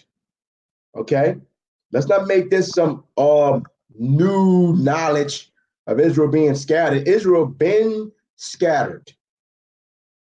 Okay, and this was majority on what's on that side, the eastern side of the world. Okay, newcomer, a stranger, alien, proselyte, one who has come from a Gentile religion to Judaism. Okay, so so now here, based off this right here, we had heathens that was following our customs. I mean, you had people that followed our customs. It's not hard to understand that. I mean, it's not, if people follow our laws, statutes, commandments, it's righteousness. It's not wickedness. Strangers of Rome, uh, Jews and proselytes, converts, Cretes, and Arabians. Well, who was Cretes? Who are the Cretes? We had one law for the heathen amongst us in the law. It wasn't for the Israelites. If an animal died of itself, we commanded not to give that to an Israelite. We can give it to a stranger amongst us. We had servants and handmaids. We was able to give it to those people. They was able to eat an animal that died of itself. That was not an Israelite. So for people to really go so, hard and act like, these heathens, we never had heathens around it. We've been had heathens. We all in Israel. Because we didn't kill the heathens like the Most High said, wipe all of them niggas out. So we always had that around us. An inhabitant of the islands of Crete. So now we have more islands here. Now we got some reference of island. So let's find out where the island of Crete is at. Crete.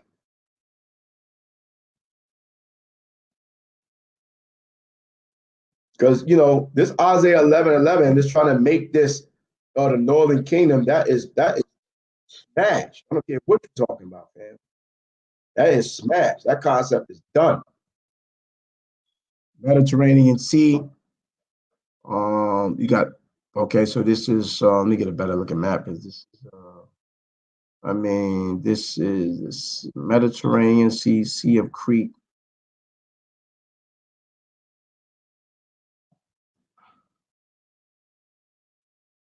Or is an island in the Mediterranean Sea, Sea of Crete. Okay, I'm just trying to get a full map so I can see it off the surrounding borders. Okay, let me see, Crete, Wikipedia. Let me see, let me look up. It's not giving me a full map. Okay, Crete. All right, let me do this. Crete. Let me see, Crete map, Europe. Okay. Okay, so Greece here, Mediterranean here.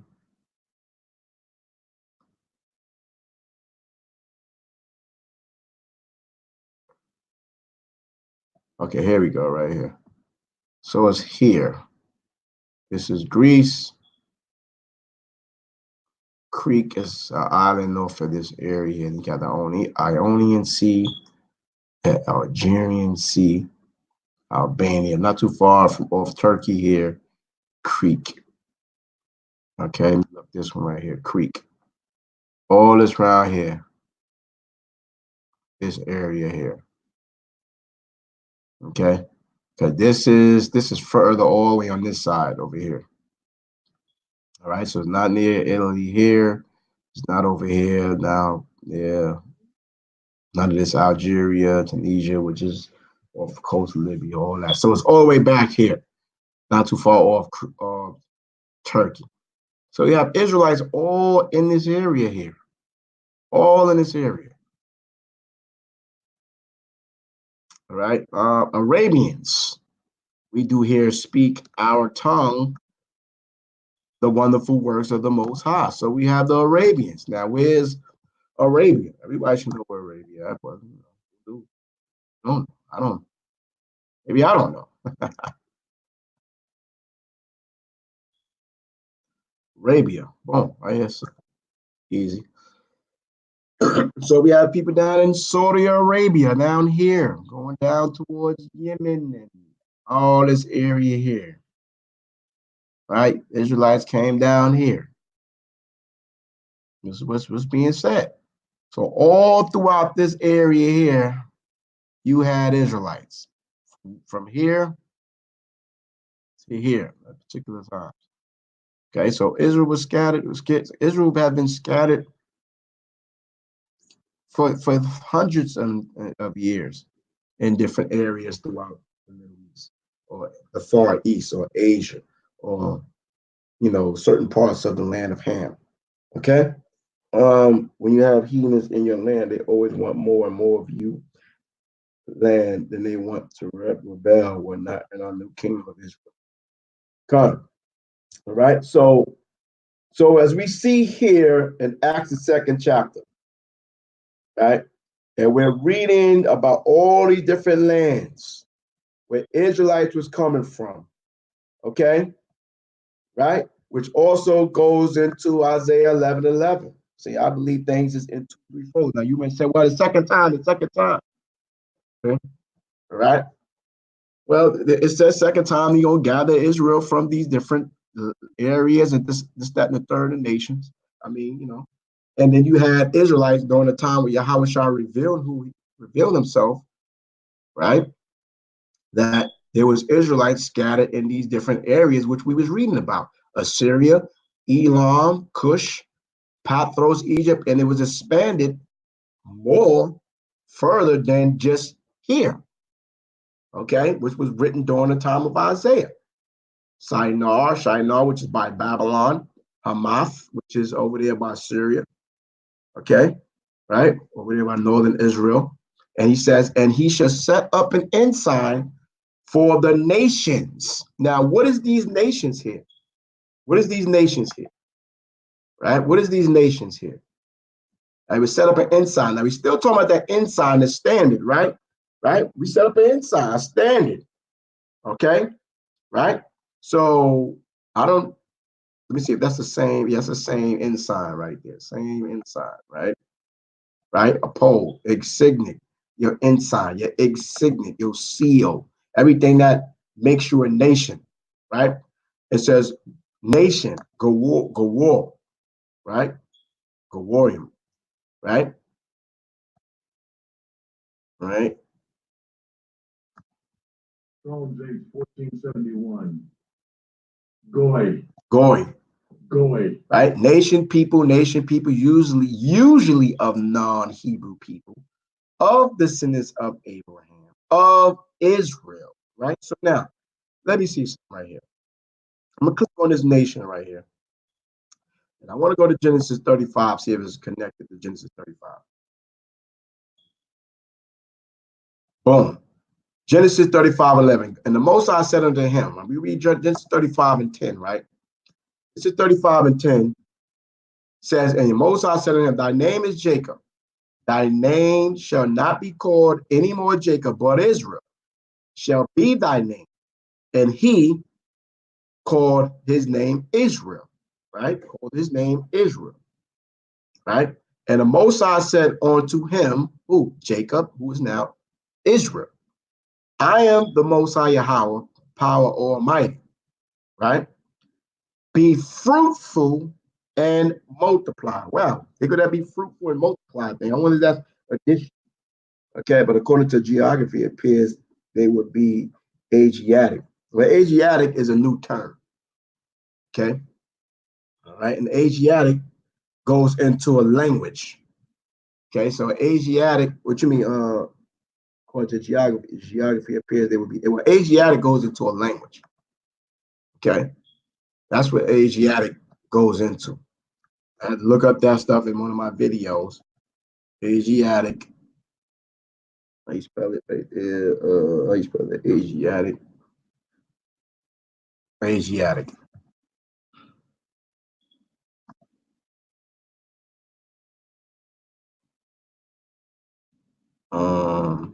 Race of Asiatics.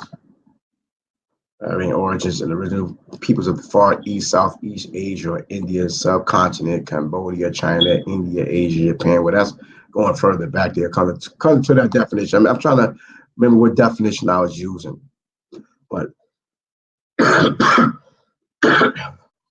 what that term will belong to, and whether that area, these are the areas concerning people that's Asiatic.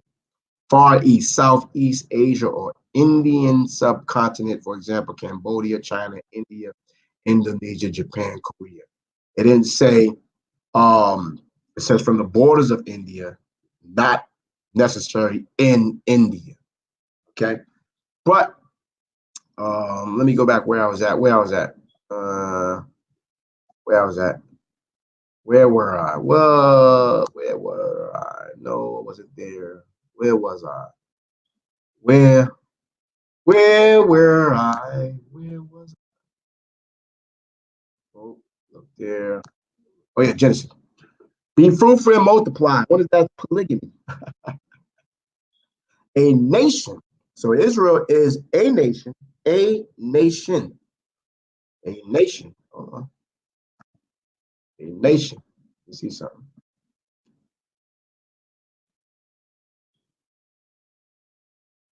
All right. It's a nation. Same thing. A nation. A nation. And a company of nations. And a company of nations shall be of thee, and kings shall come out of thy loins. So the 12 tribes of Israel is not going to be only considered a one nation, right? But to a company of nations, being a multitude of nations. Okay? Company of returning exiles, right? See that? Right? It says congregation assembly, right? A company of nation. This was the word company mean. Okay? So a company, which is really very, very good of exiled, company of returning exiles, right? A crowd of nations, as assembly, a crowd of nations, especially the congregation of the people of Israel, fully called. So Israel in itself is not just an individual nation, it's a company of nations. Each tribe in itself is its own nation. Understand? Each tribe within itself is its own nation. Okay? Where is the place I was at? I was lost it again, huh? Just had it strong. It's a nation to itself. That's my point. That's my point. Okay? So if you're saying that 10 tribes are somewhere in Africa, then there's 10 nations. That's 10 nations of each one of those tribes, right? Each tribe was given its own land. Okay, that's how huge the land that is the tribes were. Okay, they needed their own land to govern and deal with their own tribes. That's how you knew who was Judah from Benjamin, Levi, Simeon, whoever. Okay, so each nation, Israel in itself is a nation, and you had kings that came out of Judah, which was established through David and Solomon, and through Solomon's son. Nobody came out of the king's line, nor Nathan came through the king's line of David, because there was only one line, which was David house.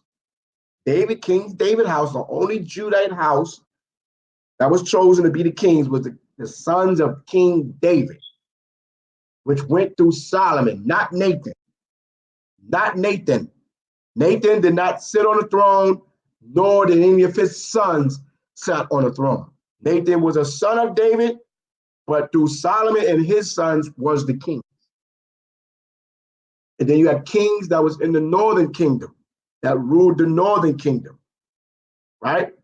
So there was kings that came out of the various other tribes through the split of the kingdom of the nation of Israel, right? So, and he should set up an ensign for the nations, not the heathens, the nations, Israel. They have to have an ensign so they can come back, because we was what? Exiled. So now we're coming back.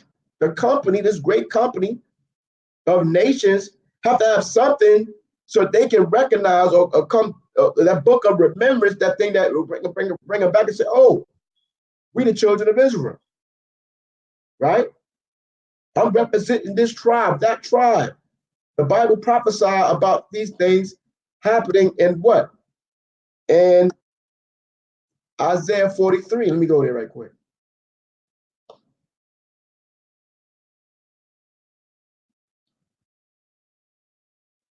Isaiah 43 and 1. It says, but now that's a Yahweh that created thee, O Jacob, right?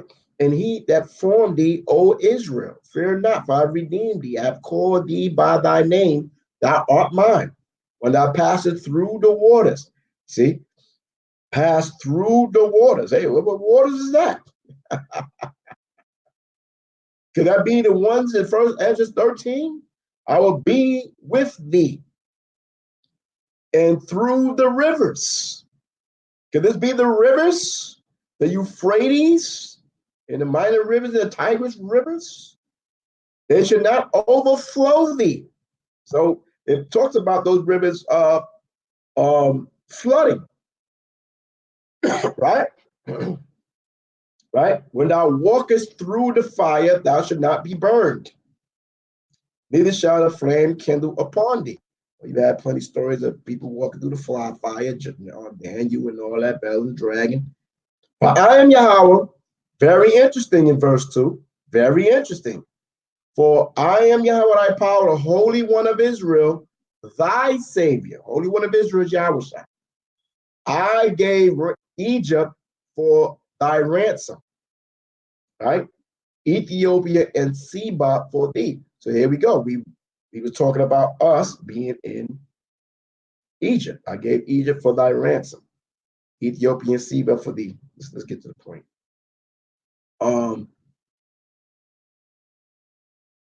Since thou was precious in my sight, thou hast been honorable, and I have loved thee. Therefore will I give men for thee, and people for thy life. Right? See what I'm saying? So the Most High is going to redeem us and bless us and give men to us, right? And people for thy life, right? People going to become servants to us. Fear not, for I am with thee. I will bring thy seed from the east. Hold on. So we're reading about Israelites being in the east, okay? Going up towards India, all up into Turkey, all up in what they call Asia Minor, Mesopotamia, right? Egypt, Pathros, Libya, Shinar, you got Crete, you got all these different lands, right? Right? In the east. And gather thee from the west. And gather thee from the west. I will bring thy seed from the east and gather thee from the west. Gather thee from the west. What west? What west? This is known as the Western Hemisphere that we're on, right? You see what I'm saying?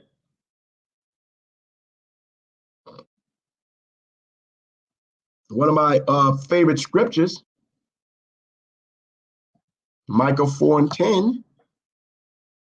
One of my favorite scriptures. I'm going to read the whole thing. Let's go jump to the thing right quick. It says, be in pain and in labor to bring forth, O daughter of Zion, like a woman in travail, for now shall thou go forth out of the city, out of Israel, out of Jerusalem, and thou shalt dwell in the field. Field, it represents the world in places, right? Right? And we was the sort that we were scattered in various different places in the world in the east. And thou shalt go even to Babylon. Shall go even to Babylon. Is this talk about the ancient Babylon? Right? It says, well, if that is the case, it says, there shalt thou be delivered. When will we delivered out of Babylon? Did not Babylon was overthrown and Persia, the Medes Empire came into power?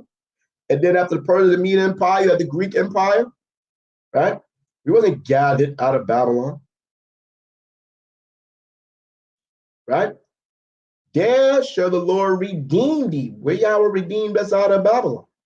From the hand of thy enemies. It says, in this Babylon, O daughter of Zion, I'm talking about all Israel, not just no particular tribe, shall redeem, save thee from the hand of thy enemies. What the Deuteronomy 28:68 says. And the Lord shall send thee into Egypt, into bondage again with ships. There ye shall be sold unto thy enemies. Unto thy enemies. Okay? So that's something to look into, whatever. I'm just bringing some things out to think about, like everybody else. Okay.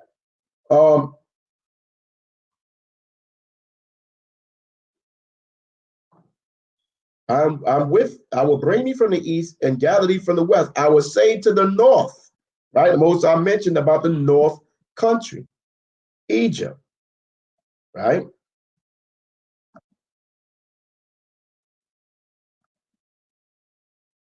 You see, Jeremiah 23, I think it's over here.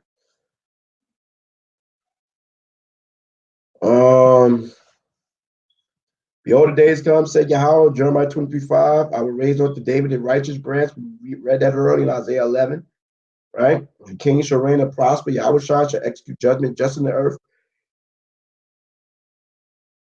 In his days, Judah shall be saved, and Israel shall dwell safely.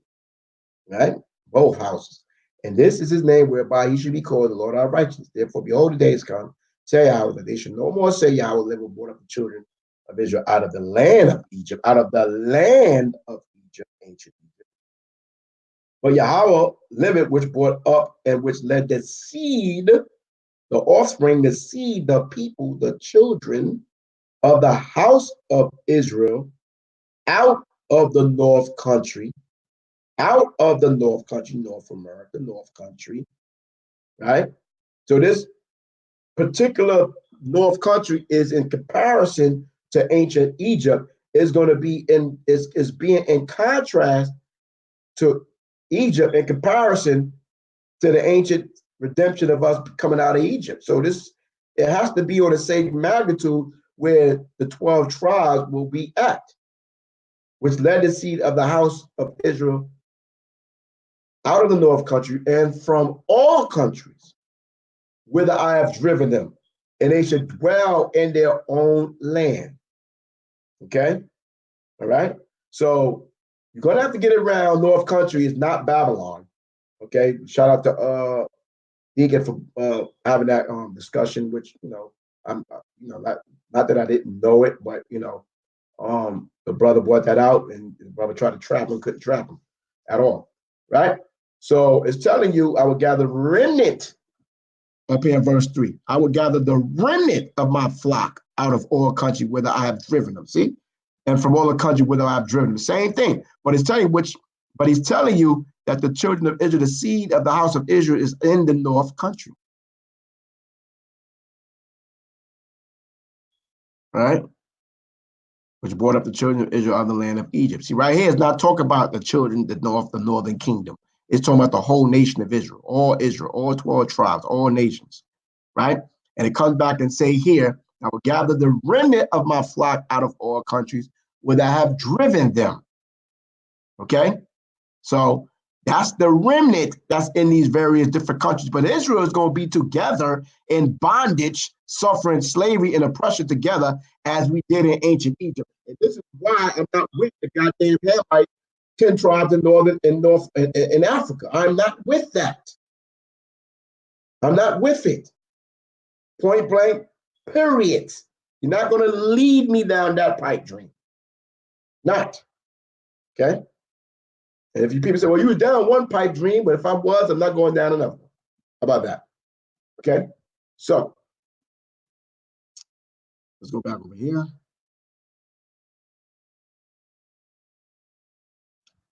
Give up into the south, right? Keep not back, right? We got South America. That's what I'm going to rock with. Period. Keep not back. Bring my sons from fall.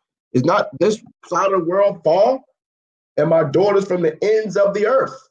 Everyone that's called by my name, Israelites. And I have created him for my glory and have formed them. Yea, I have made him. Bring forth the blind people that have eyes and the deaf that have ears. That all the nations be gathered together, right? In which is Israel, and let the people be assembled. Who among them can declare this and show us the former things? Let them bring forth their witnesses, that they may be justified, or let them hear and say it is the truth. Okay? So it says, ye are my witnesses, going to different things like that, right? Right? So that was good that I went there. I wanted to bring something else out, but maybe it was this one, and that was the Spirit leading it right there. Okay, I'm just gonna let the Spirit stay where it was at right now. Okay. Okay, so let me just go back over here.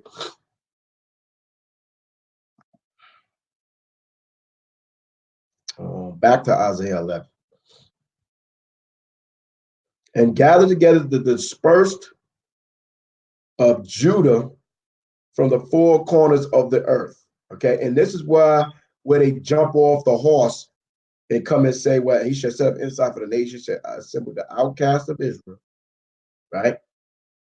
So this is where they will sit here and say, well, this must be, the northern kingdom.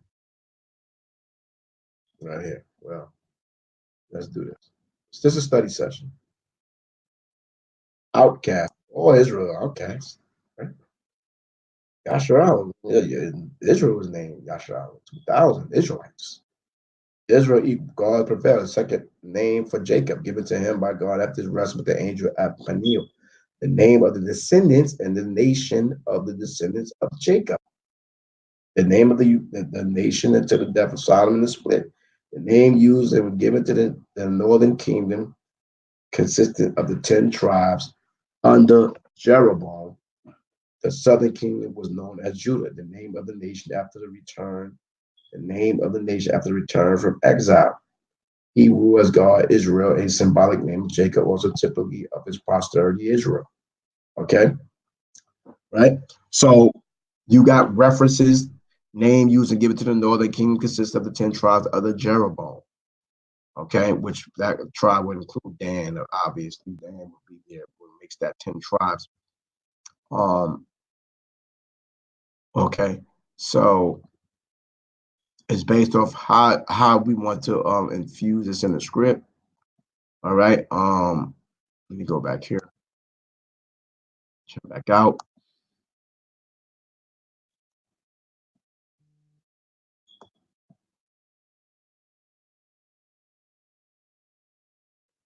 Okay, it says he should set up an ensign for the nation and should assemble the outcasts of Israel and gather together the dispersed of Judah from the corners of the earth, the dispersed of Judah.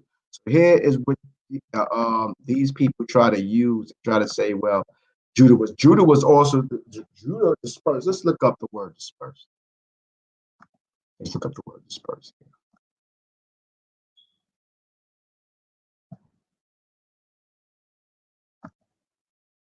Dispersed. To shatter, break, dash, beat in pieces, to shatter, shatter, to dash, overspread, be scattered, to scatter, dispersed, be scattered, dispersed. To be beaten asunder, right?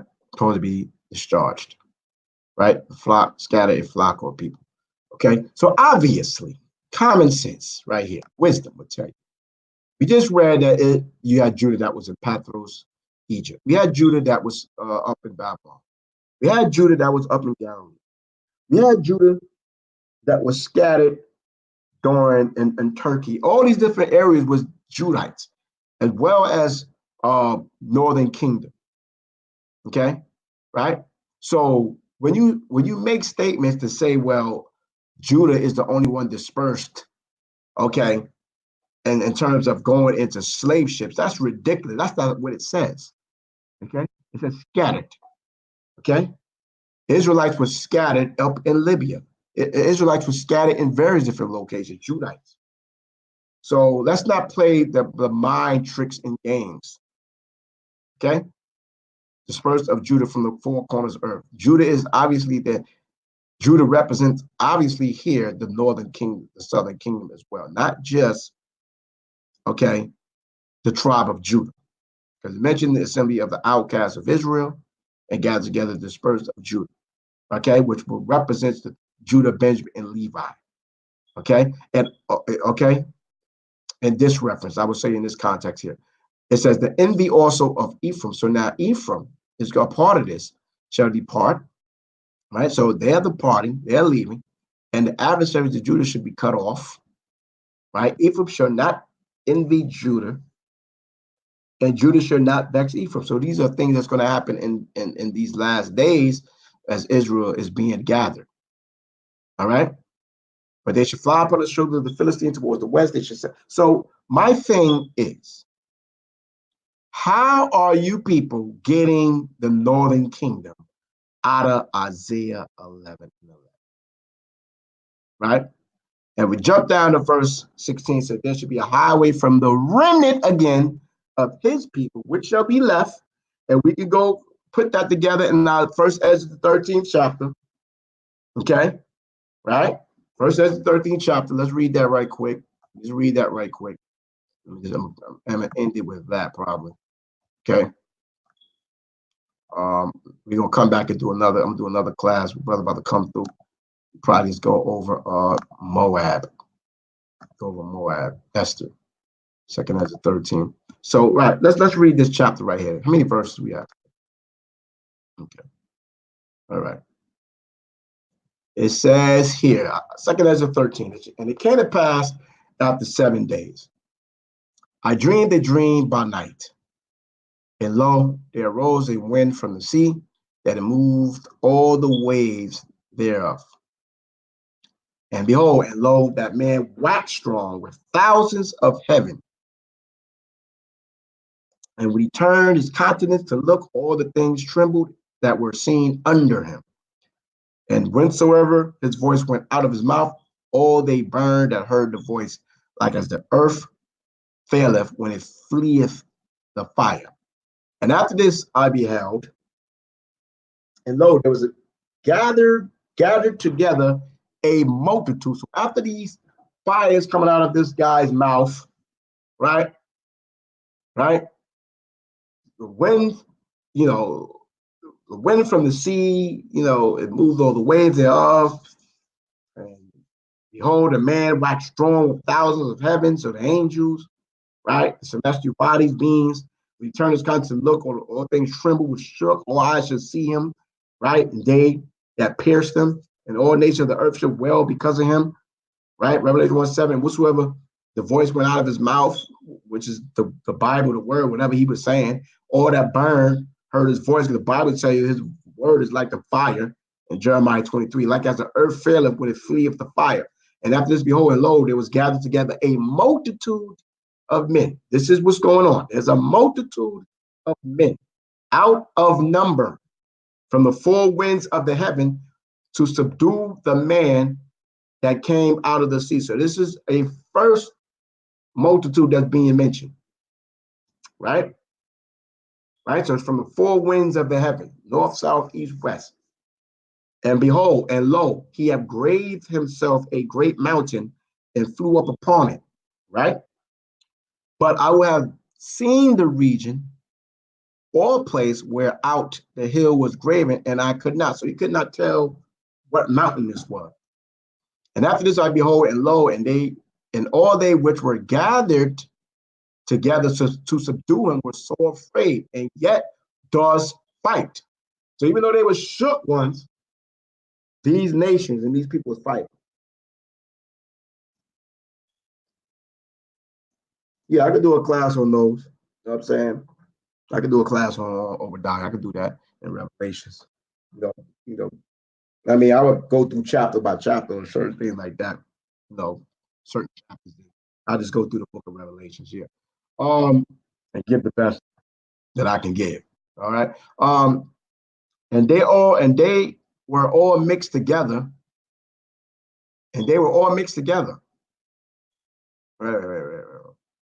Verse 9. And lo, as he saw the violence of the multitude, the first multitude mentioned, which is these nations, that's fighting against the man that came, he neither lifted up his hand, nor held sword, nor any instrument of war. But only I saw that he sent out of his mouth as it had been a blast of fire, and out of his lips a flaming breath, and out of his tongue he cast out sparks and tempest. And they were all mixed together. So all of this, blast of fire, the flaming breath, the tongue, sparks and tempest, they was all mixed together. The blast of fire, the flaming breath, the great tempest, and fell with violence upon the multitude which prepared to fight, and burned them up every one, so that upon a sudden of an innumerable multitude, nothing was to be perceived, only dust and smell of smoke. When I saw this, I was so afraid. So we have a prophecy of a man that people was fearing, right? They waged war, they was afraid, and there was no physical weapon by the man, but he used his mouth, was bringing forth fire and pestilence and all these different things that consumed this multitude, this innumerable multitude that was raging war against Yahushai and angels, which we just leave as the man and the heavenly being. Verse 13, and there came much people unto him. So, matter of fact, we go up. Verse 12, after all of this destruction, right?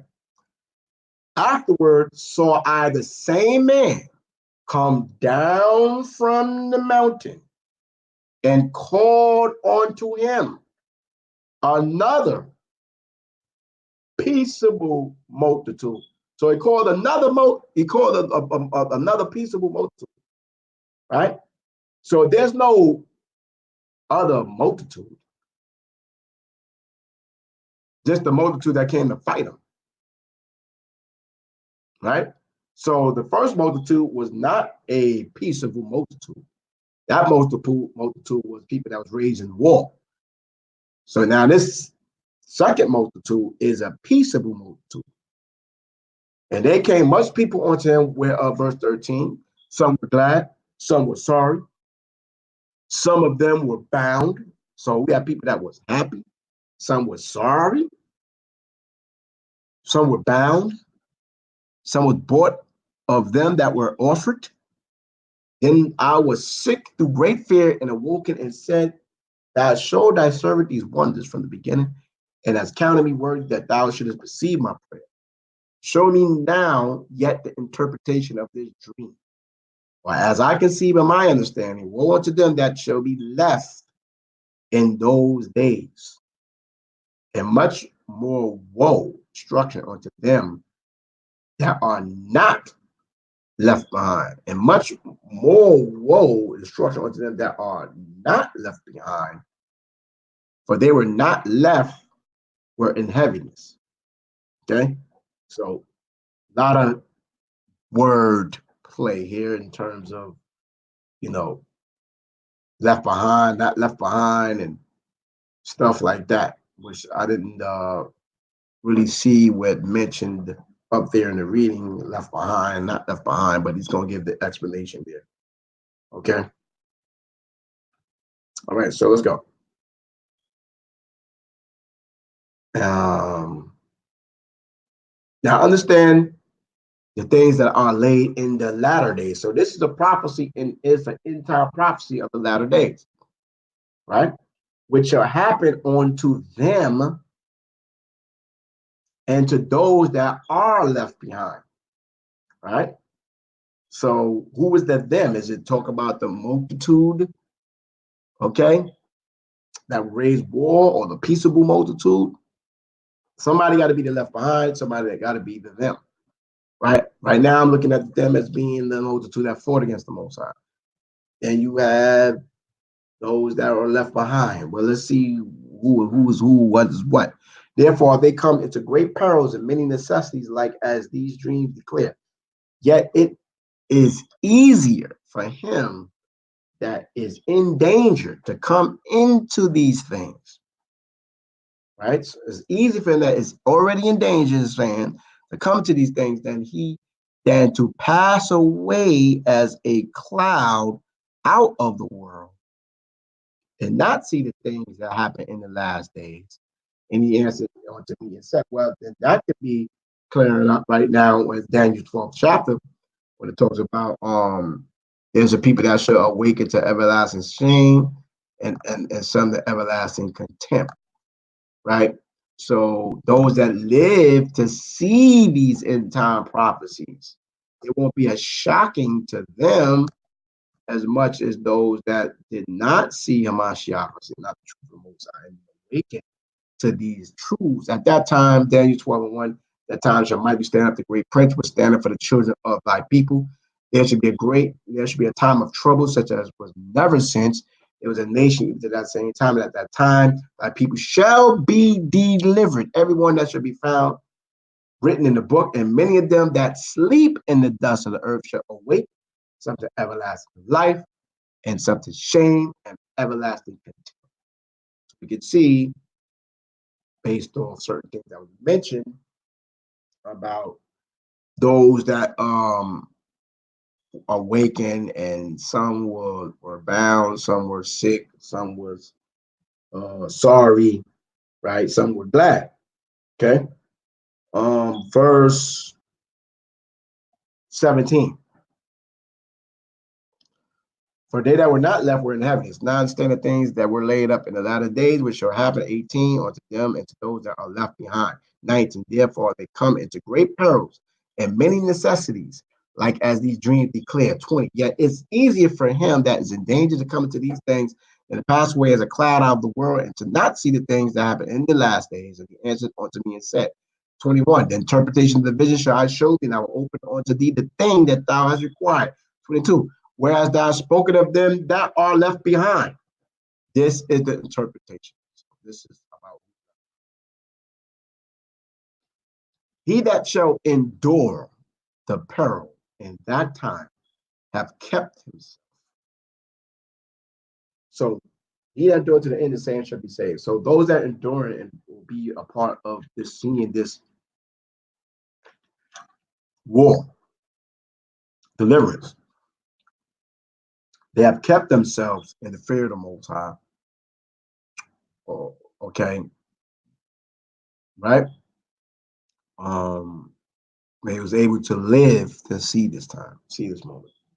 They that be fallen into danger are such as have works and faith towards the Almighty. So if you're not falling into any dangers and your walk is peachy cream and cool and everything nice, right? Then are you truly in the fear and of the Most High? Are you truly doing the works? Do you truly have the faith towards the Most High? 24. Now know this therefore, that they which be left behind are more blessed than they that be dead. Hold on now. So the people that are dead, even though they passed away, and the Most High saying the ones that's in the fight, the ones that's alive, still kicking, still going, still in the battle. He said they are more blessed, even if they may go through more trials and tribulations, things of that nature. They are alive. Yahweh shall see the God of the dead, but of the living. Right? I pray.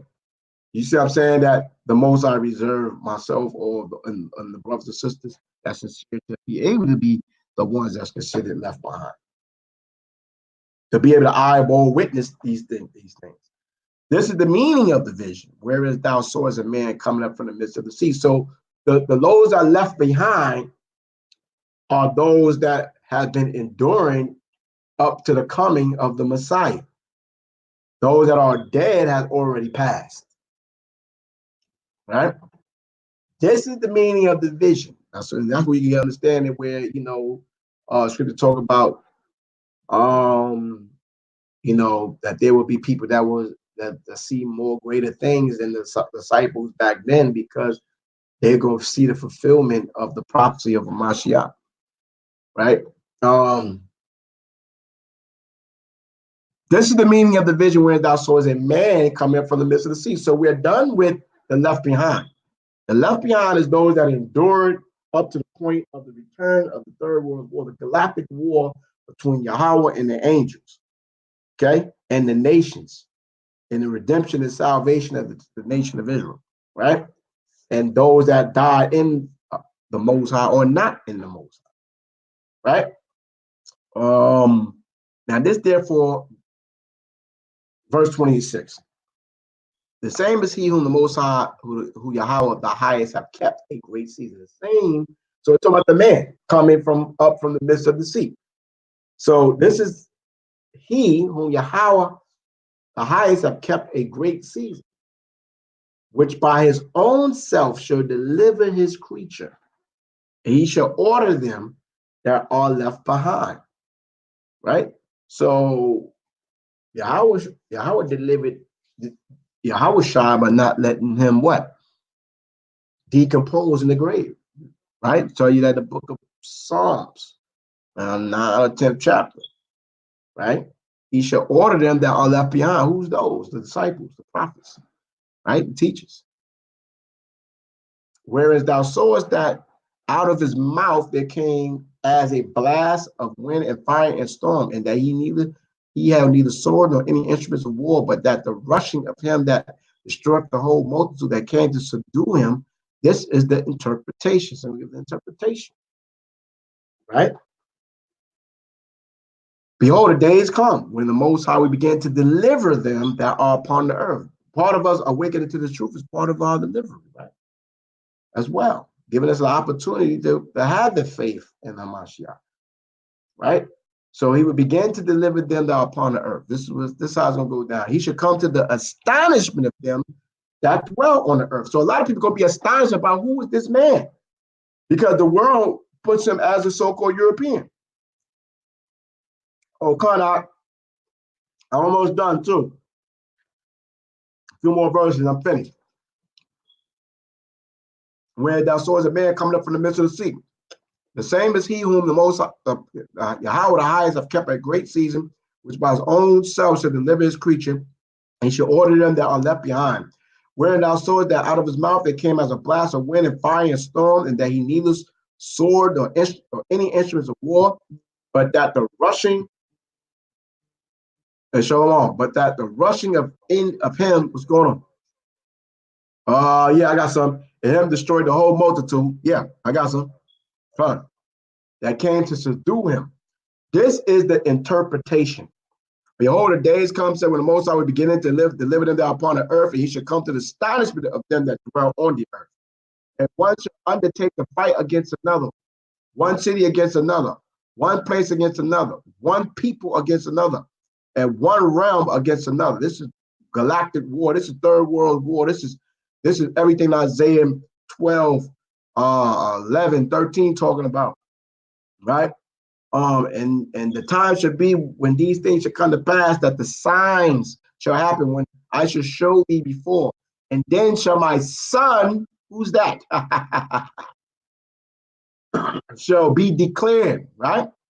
Right. So a lot of these different things, when Yahweh Shah was declared, even during the time of the Roman Empire, right? Okay. But he was going to be declared during this specific prophecy, right? Whom thou sawest as a man ascending. See that? did not Yahushua ascend during the book of Acts? Right? The book of Acts, the first chapter, he ascended. Right? Proverbs, the 30th chapter talks about that. Whom thou, and then shall my son be declared whom thou sawest as a man ascending. Right? Because Yahushua is going to descend. Okay? And when all the people hear his voice, every man shall in their own land leave the battle. They have one against another. And an innumerable multitude shall be gathered together as thou sawest them willing to come and to overcome him by fighting. So these nations, these are UN soldiers, right? The EU, the European unions, and all these different nations and countries, they're going to fight against Hamashiach and the angels. And when all the people share his voice, every man shall in their own land leave the battle. They have one against another, verse 33, 34, and innumerable multitude shall be gathered together as thou sawest them, willing to come and to overcome him by fighting. 35, but he shall stand upon the top of the Mount Zion. So there where Yahushua will be standing over Mount Zion. That's the mount that Ezra couldn't see in the beginning, but it's Mount Zion. And Zion shall come. Right? And Zion shall come and shall be shown to all men. So the Most High is going to be revealing and showing who are the children of Israel, who are Mount Zion, the true Mount Zion, being prepared and built. See, right? That's what goes to Revelation. Mount Zion is coming out the sky, right? Being built, already prepared, the new Jerusalem, like as thou sawest the hill grave without hands. And this my son, see that? Who is that? But the Old Testament talk about the son. Shall rebuke the wicked inventions of those nations, their nuclear bombs, their laser technology, their gamma rays, whatever the hell they got, for which for their wicked life are fallen into the pit, and shall lay before them their evil thoughts and the torments wherewith they shall begin to be tormented, which are like unto a flame. And he should destroy them without labor by the law, which is like unto me. Right? So we actually destroying and bringing forth the flame of the Most High through the word.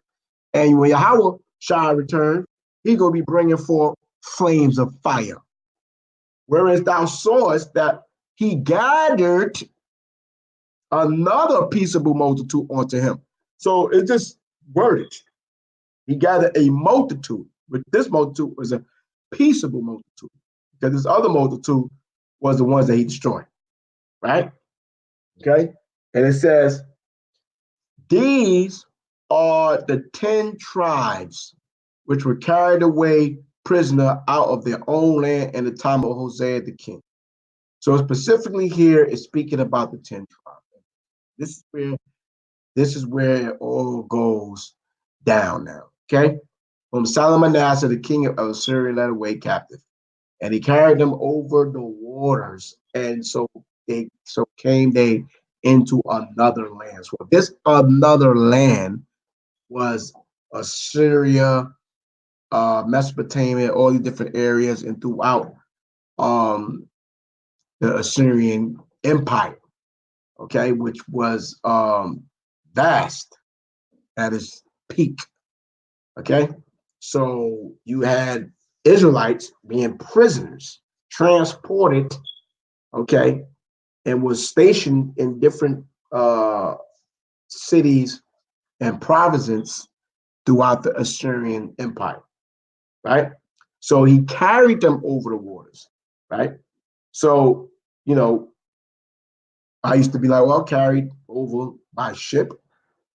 All right, so they came to another land. As I looked and explored, you know, the trade routes and, you know, the Euphrates and different port cities and stuff like that, Calcamish, Gira, different places where you was able to walk across these waters to go over into the Mesopotamia area and over there into Assyria and Babylon as well, from the north perspective where Judah went through, right? Into another land which was in Assyria, but they took this counsel among themselves that they would leave the multitude of the heathens and go forth into a further country wherein mankind never dwelt. So we had Israelites that, remained in Assyria, probably went further east. Some that went up into Turkey. Some that came back into the land. We read the book of Judith. Okay, that came further down south after Judah went into captivity. And just spread it out in different provinces throughout Asia Minor, throughout the Far East, right? Do not subscribe at this current point right now. I have a very serious controversy with the understanding of coming through the Euphrates rivers and cargo slave ships and coming around through the Persian Gulf to the Americas. Okay, from that perspective point. Other perspective points, I can see that crystal. Okay, but it says, but they took this counsel among themselves that they would leave the multitude of the heathen and go forth into a further country where never mankind dwelt. Never. There you go. So there's a couple scriptures brothers pulled out concerning never mankind dwelt. Never mankind dwelt when never mankind dwelt. I mean, whatever. That they might keep their statues which they never kept in their own land. My place where never mankind dwelt will be the Western Hemisphere over here in America. Right? Still. And they enter into the Euphrates by the narrow palace places of the river. Right? So I no longer teach that, they went to the ships through these narrow places of the river.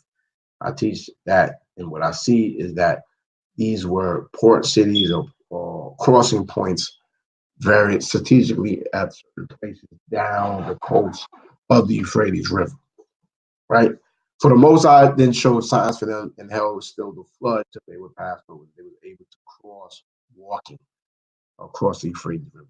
But though that through that country there was a great way to go, namely of a year and a half, and the same region is called Ashereth. And Ashereth is being taught, and I still stand on being the Americas. You got people talking about Algeria, this, that, the third. On a lot of these things we have to prove without a shadow of a doubt. Then dwelt they there until the latter time, and now when they shall begin to come. Right? So we have people that was dwelling up in past Mesopotamia over there, going towards India, Turkey, Arabia, down in the land of Ham, right? Throughout very course of times up in Europe, Spain, Rome, okay, and then to the Americas, okay, and that's some of the history I'm working on, going through, the Phoenician history and things of that nature, and the slave trade and various different things, okay, and it says, then dwelt they there to the latter time, and now when they shall begin to come, and now when they shall begin to come, the highest shall stay the springs of the stream again, okay, that they may go through. So people that may come in through from that still dwelling up in so-called Asia, India, Asia, the different things that come back into the land of Israel, right? Those that be with, therefore, sowest thou the multitude with peace. Okay. So this is where they come and say, well, the 10 tribes, is still in Assyria when they read a certain scripture in Kings, which that's not true. Okay. Scripture talk about the remnant, and scripture talk about gathering Israel from the west, all the different things, stuff like that. All right. Is there Israelites of the 10 tribes that's there in different areas like Judah, Benjamin? Yes, of course. Okay. So I mean, we have to dwell on these things and deal with these things because we have to come to the better understanding of what this is all about. These different various prophecies and historical records and times and dates and land masses, all that. The highest shall stay the spring again, that they may go through. Therefore, so is thou the multitude with peace. But those that be left behind of thy people, and they that are found within my borders. Okay, right? So there's Israelites still within the borders of Yasha'Allah. Okay, that was left behind. When you read 2 Kings, the 17th chapter, there was people that were still in the land of Samaria, the poor of the people in various captivities. Okay. And when he destroyed the multitude of the nations that are gathered together, he should defend his people that remain. And then shall he show them great wonders. So, I mean, we can go over these different things, really go over these different things to get better understanding, stuff like that. This is a study session. I'll probably be back going over the book of Ruth with our brother Sa'ala, or just come on another day. All right, so thank the brothers. If you're ready, that was on the call, on the video. You know what I'm saying? For the study session, it's a study session. I'm not saying everything that was brought out is 100% accurate doctrine. You know what I'm saying? It's something for us to dwell on and think of in terms of studying to show thyself approved. So all praise and glory to Yahweh.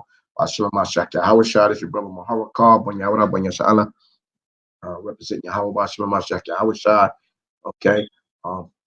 One West, whatever. You know what I'm saying? That you say it's a vow. Okay. And it is what it be what it is. You see what I'm saying? We're gonna continue to do our studies and do the work of the Most High, fellowship, and rock out with this truth regardless. You see what I'm saying? That's just what it is. All right. If you're ready, baby. You know what I'm saying? I'm up out of here. Y'all be good. Most High bless. Let me start sharing. Okay. Had a good time. All praise and glory to the Most High. All right. Hope y'all enjoyed the little lesson. Holla at me. Shalom, shalom.